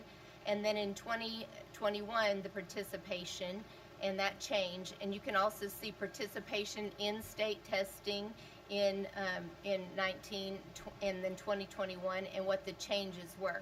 I know when you see 100%, you think, wow, the state got 100% in testing rate, and they did not. That's just because they put in there the number of tests that were expected, and also they round on numbers. But the point of this chart really was to see, because we had the pandemic and that interruption in just the testing in 2020, that this was a huge kudos to our staff who reached out to encourage our students to come to test, because the testing for our students this year was important for us, because we wanted to be able to have some information for our students, because we wanted to be able to launch very quickly into helping our students. So this just shows that our families came through for us and got our kids up to test. Then the next page, page 3, what this one is this is the Accelerated Instruction Summary Report. And I know that you all have heard of House Bill 4545 and the fact that we're required to do tutoring, but it doesn't matter what gets legislated for us. We knew we were going to do this anyway. This is important for us, for our kids. But what is important on this particular chart is this is not number of kids. So when you see the number for did not meet, it doesn't mean a number of kids. It means number of tests. And so, for instance, in math or in reading, those might be it might be the same kid. But either way, we will provide accelerated instruction for every test that a student did not meet. So we're going to be working with our students to make sure they get that additional time and support in their learning. The next page, on page 4, what this one shows you is at the approaches grade level, which means that you did pass according to the STAAR test. But what we wanted to look at is, again, you can see CFB, ISD, and also you can see the state. Because this, while you all knew this is something that we continue to look at every single update that we had in our map scores that we were showing you for your House Bill 3 board goals, that the numbers were down. And this also shows that in comparison, it's not just CFB ISD, it's also the state. The state scores are also down across the board. And you can see what those changes are. On the next page, page 5, this is also at approaches grade level, but it's just another look for you. And we wanted to go, on this particular look, we wanted to go back even further and see what the approaches grade levels were, scores were from 2017, 18, 19. Of course, we had that interruption in 2020, and then what it looked like for 2021. And you can see just multiple grade levels and subjects. And that continues on to, you can see at our high school, and those scores on page 6 also. On page 7, the purpose for this particular look is to let us take a look at our demographics. And so, again, you can see the different grade levels and different subject areas that are tested in different areas, and also about our demographics and about how demographic groups or students performed at the approaches grade level on that page. Page 8 gives that same look at just different grade levels. Page 9, we're at the high school with those looks for the different grade levels. And then on the page 10, this look is included because the grade 3 is math, and then on page 11, the grade 3 reading. Those are areas that are in your House Bill 3 board goals also. And so this just gives you that information about approaches and meets and masters. It shows the different numbers over time and in each of those areas, and then shows a plus or minus. And with also, again, you notice that 2020 is missing there because we did not test there. One of the things, like Patty and Chris and Shoshana and I, we spent a lot of time just really thinking about how every year when preliminary scores come out, we want to put together a data to action booklet for you. So we actually have a larger look with lots of other data, and that's why that time that if you sign up, then we can spend more significant time looking through. That's a lot. This is a lot of numbers for y'all to look at tonight, but spend more time looking through those numbers and talking through those. And but the important thing is, we all love to look at data, but at some point you got to get to the action, and that's the big important piece of this work.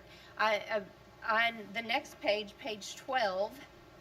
You see again our 5 that drive, and what's very important about the 5 that drive is that at the beginning of the summer, the team and I sat down together and we really talked about how are we going to focus everybody and all of our efforts on making sure that our adults are supported in a way that they're going to be able to best meet the needs of our students. We knew that we needed to be able to support our adult learners. And so we wanted to make sure that we focused on those pillars, because we wanted to make sure that as we plan for our professional development, as we plan for every single leadership team meeting that we had, as we plan for the work that the directors would lead with our teachers in those professional developments that they do also throughout the year, that we would have a united and focused effort towards the work that we want to do. And you all, I'm sure, remember me talking to you at previous board meetings about the fact that we were able to, just for the data-driven instruction and the training that we had this summer, that we were able to bring in the principals, assistant principals, and we had big groups of CFB ISD folks all across the whole entire ballroom. And we included teachers also in that work because we wanted to make sure in the professional learning community work that we did this summer and in the data-driven instruction work that we did this summer, we wanted to make sure that it wasn't just like some people get trained and then we would hope that some more people would get trained further on. We train everybody who's in charge.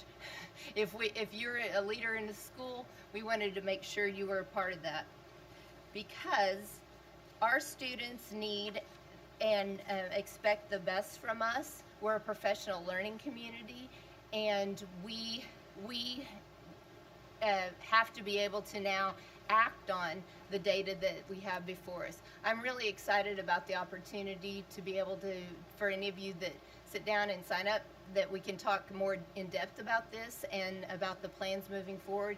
But also, I'm just really excited about this year because as I've gone around, we went on the bus.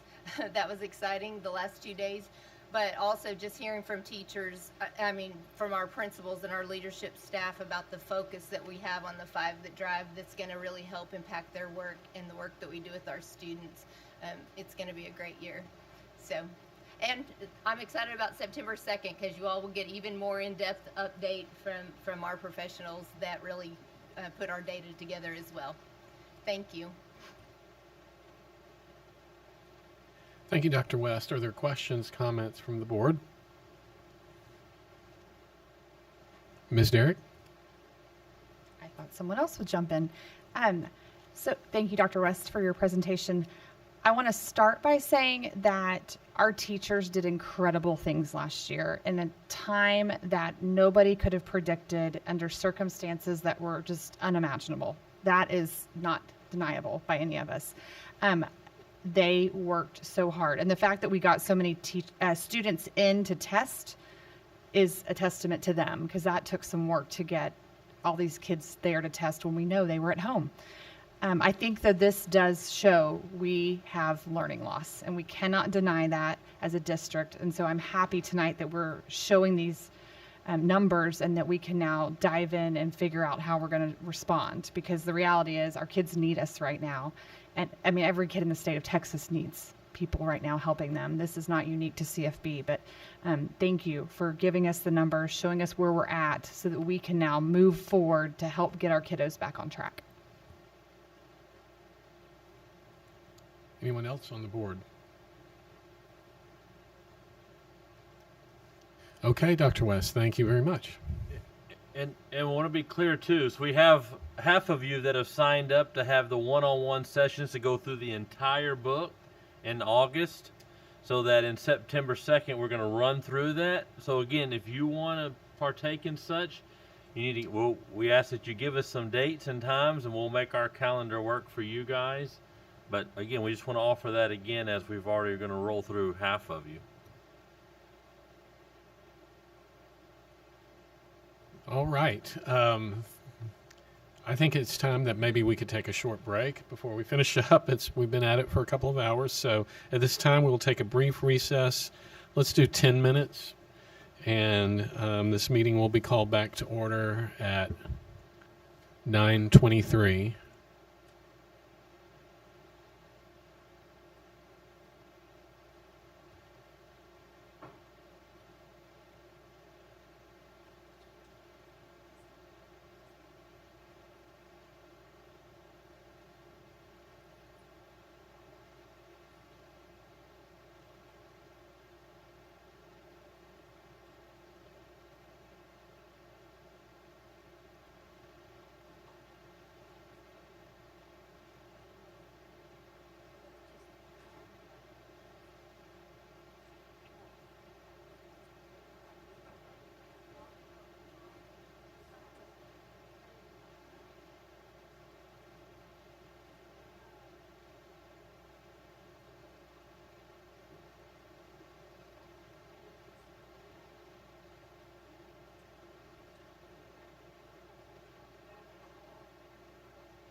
This meeting is called back to order at 9:23 p.m. We will proceed to our next agenda item, number 5, the consent agenda. The consent agenda is a mechanism that the board uses to approve a number of routine items together with a single vote. In compliance with the Texas Open Meetings Act, the public notice for this meeting includes the list of all consent agenda items, and the board has been provided ample information about these items in advance. Prior to any action taken on the consent agenda, board members may request withdrawal of individual items for clarification or discussion. Board members, are there any items to be removed from the consent agenda at this time? Ms. Derrick? Dr. Black, I would like to pull 5O just for discussion. Okay, Ms. Derrick has requested that 5O be pulled for discussion. Anything further? If there are no other items to be removed, do I have a motion regarding the consent agenda as amended? Mr. Shackman? Dr. Black, I move that we accept the consent agenda except for item O as the items have been presented. Mr. Shackman has made a motion that we accept the consent agenda absent item O as amended. Do I have a second? Second. Okay, I'll give that to Mr. Renteria. Have a second from Mr. Renteria. Is there any discussion? All right. All those in favor, please raise your hand. Okay. Is Guillermo raising his hand? Is he? Okay. So I have a vote of 6 in favor, and all those opposed, raise your hand. Nothing. Okay. So I think it's 6 in favor, 0 opposed, and 1 abstain, and the motion carries. The next agenda item is number 6, items for discussion and/or action. We will now address the item pulled from consent, which is 5O. So I will turn it to Ms. Derrick, who asked that it be pulled from the consent agenda. Ms. Derrick?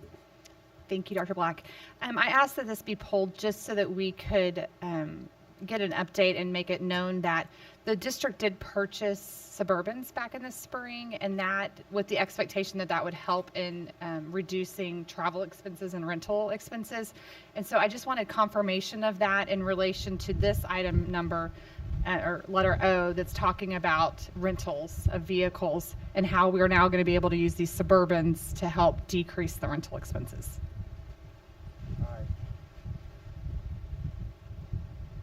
Do I have a motion regarding this?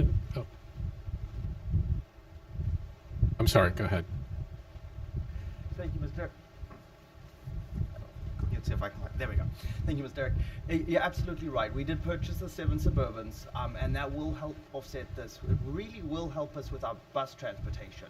A number of our buses were running these trips because that is the cheapest option. These rentals are very much more for override situations and for very special uses. So the Suburbans will actually help on both fronts, but mainly to reduce that burden upon our buses, where we're sending a sort of CDL driver and a full bus for a tennis group or for a cross-country meet and things like that, or where groups had to travel together to get their numbers up, they can now take 2 or 3 Suburbans and travel when they need to.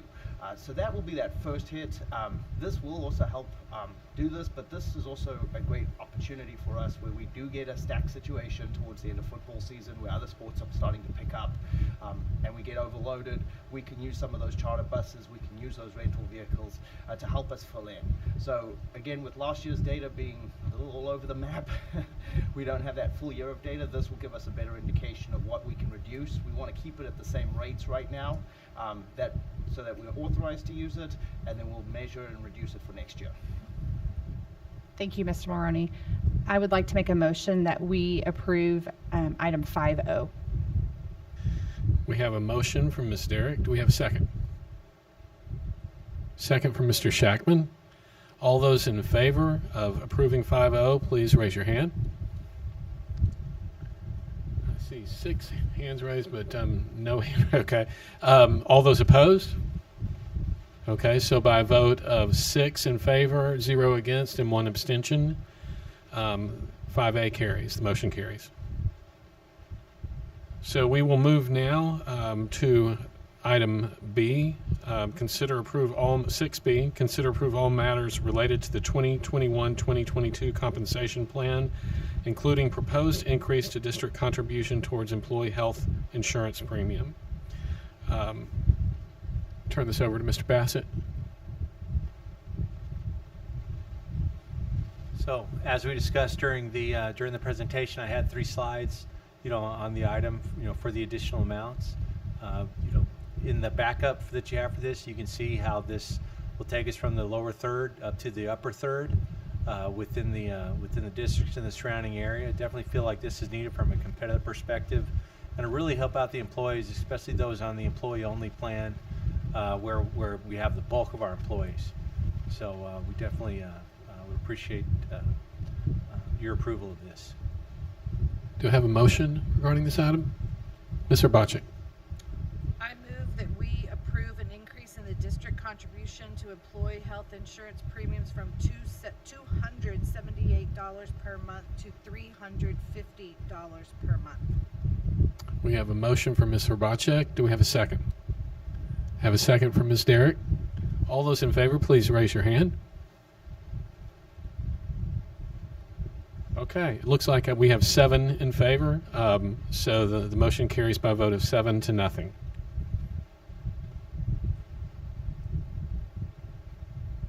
We will now go to 6C, consider approve the designation of voting delegate and alternate delegate to TASB General Conference. Each year, by way of a little explanation here, each year the Texas Association of School Boards invites school boards in Texas to designate one voting delegate and one alternate as representation to the TASB Delegate Assembly held in conjunction with the annual TASB Conference. It has been the practice each year of the CFB Board of Trustees to designate a voting delegate and an alternate using a process of nomination and a majority vote of the board. Do I have any action on this agenda item? Ms. Hatfield. Yes, I'd like to nominate Tara to serve. No, Sally. No, I'm sorry.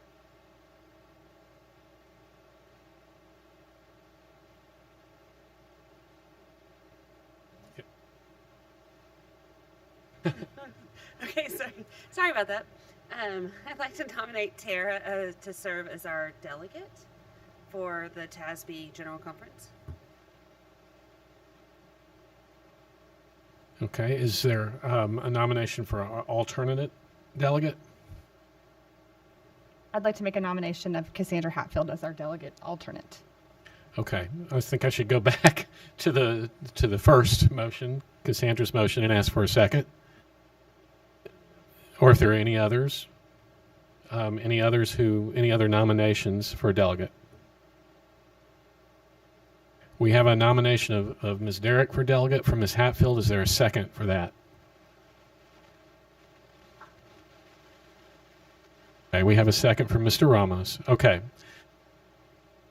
Should we go ahead and vote separately? Okay, let's go ahead and vote on the delegate. All those in favor of Ms. Derrick as our delegate, voting delegate, please show by...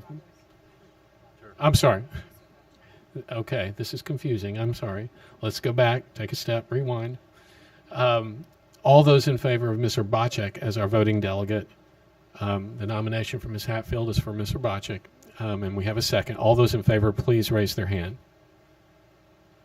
Okay, now I see 7 hands in favor and 0 against. So Ms. Herbacek has been voted by the board as our delegate representative.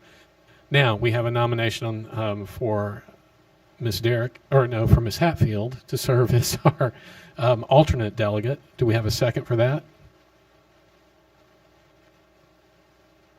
We have a second for Ms. Herbacek. So now we can vote. All those in favor of Ms. Hatfield as our alternate delegate, please hold your hand up.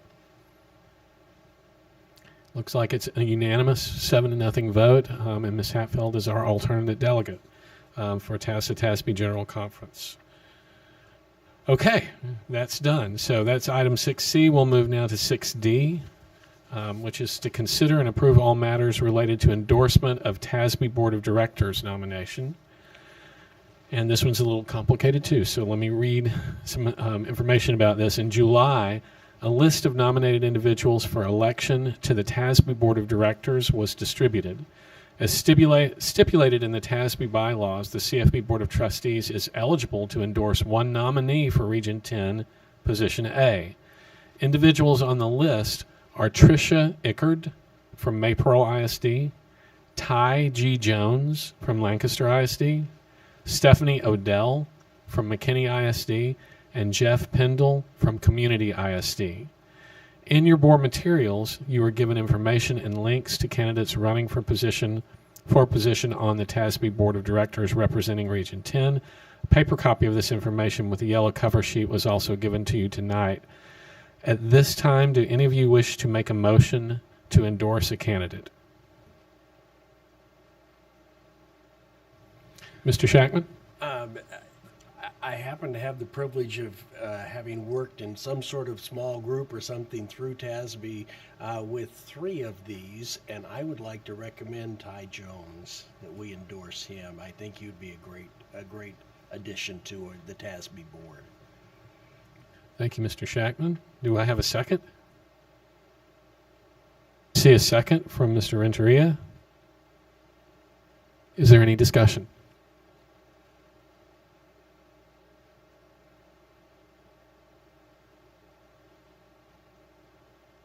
Are there any further nominations? Does anyone else have someone they'd like to nominate for endorsement?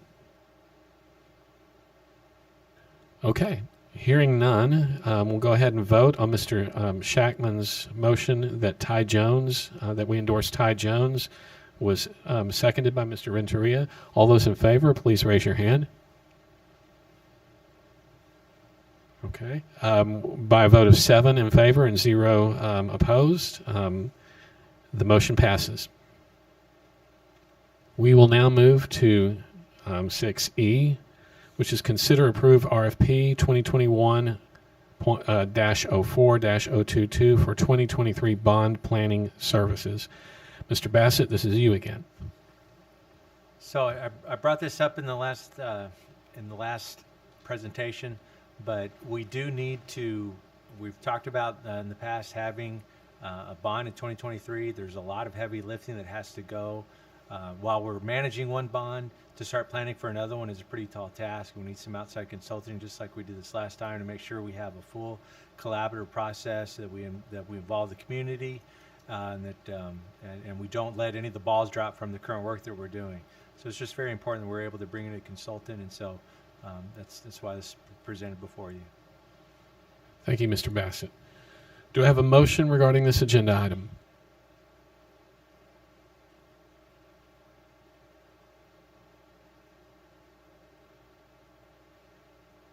Mr. Shackman.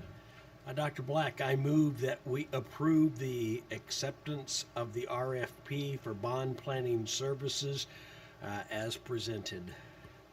I have a motion from Mr. Shackman. Do I have a second? Okay, I see a second from Ms. Hatfield. Is there any discussion? Okay, all those in favor, please raise your hand. All right, it looks like a vote of 7 in favor, 0 opposed. The motion carries.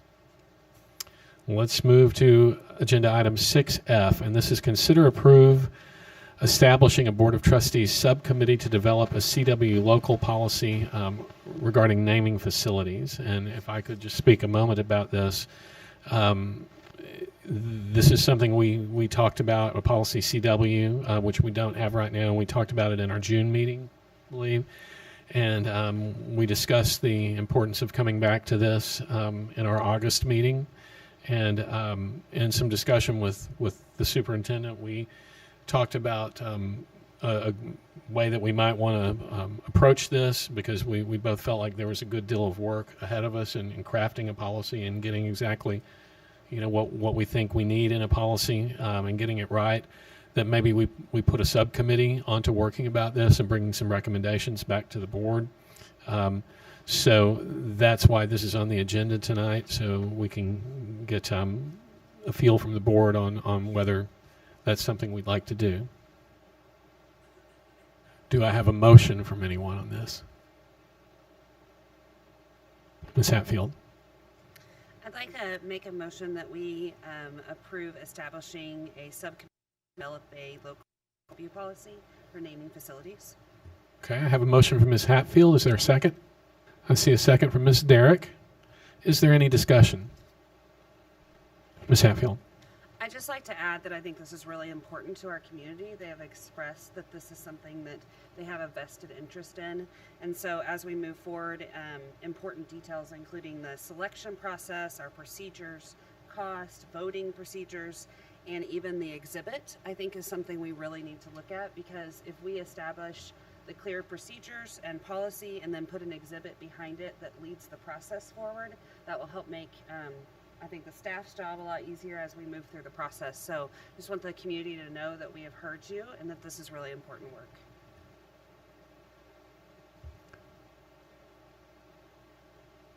Mr. Shackman. Did, as you have been thinking about this with Dr. Chapman, do you have, or either of you have a recommendation for the mix of this committee? In other words, some potential people from administration, just board at this point, or what process are you looking at?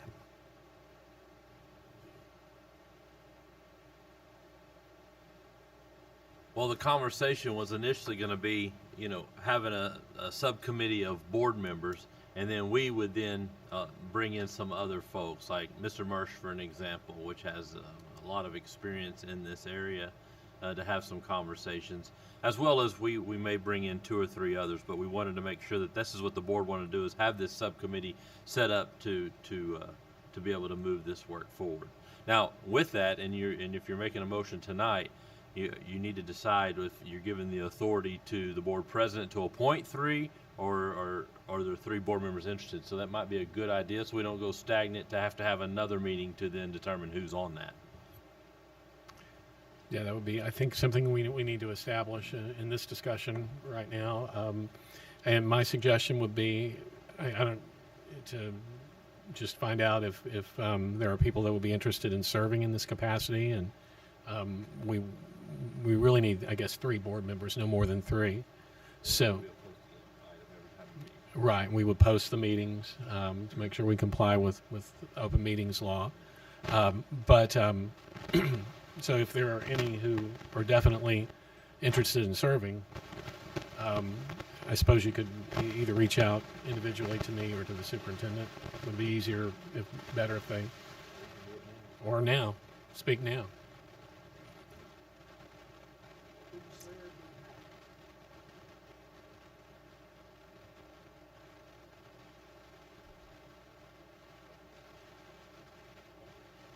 So I hear Mr. Shackman and Mr. Bocek both willing, but not adamant about serving. And is Mr. Ramos volunteering? Exactly. I was going to say the same, Dr. Black. I'm willing to volunteer for this. Okay, thank you very much.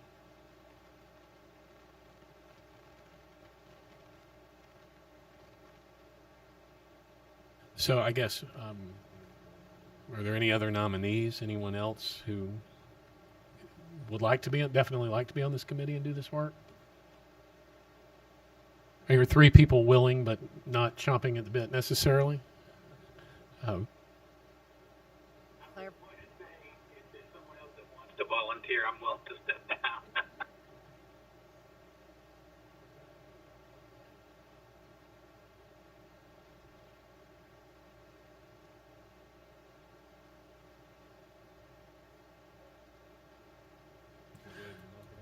Okay, well. I just, I don't want to lead.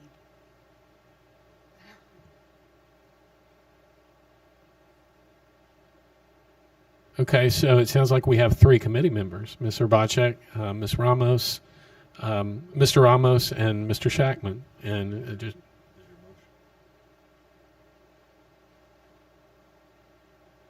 So do we want to restate the motion and add in the 3 nominees? Ms. Hatfield? Okay, so I move that we approve establishing a subcommittee to develop the CW local with serving Mr. Shackman, Ms. Habrachik, and Mr. Ramos. Do I have a second? We have a second from Ms. Derrick. Is there any need for further discussion? Okay, all those in favor, please raise your hand. I see 7 hands up, so by a vote of 7 to 0, the motion carries. Okay, that brings us to agenda item 7, which is comments from board members regarding posted agenda items. Board members, do you have any comments you wish to make at this time related to tonight's posted agenda? Ms. Habrachik. Several of us had the opportunity to tour around to our schools and greet teachers over the past couple of days. I had a ton of fun. It was great to see everyone. I just want to tell our teachers, have a great year. We're here for you, and have fun. Thank you, Ms. Habrachik. Anyone else?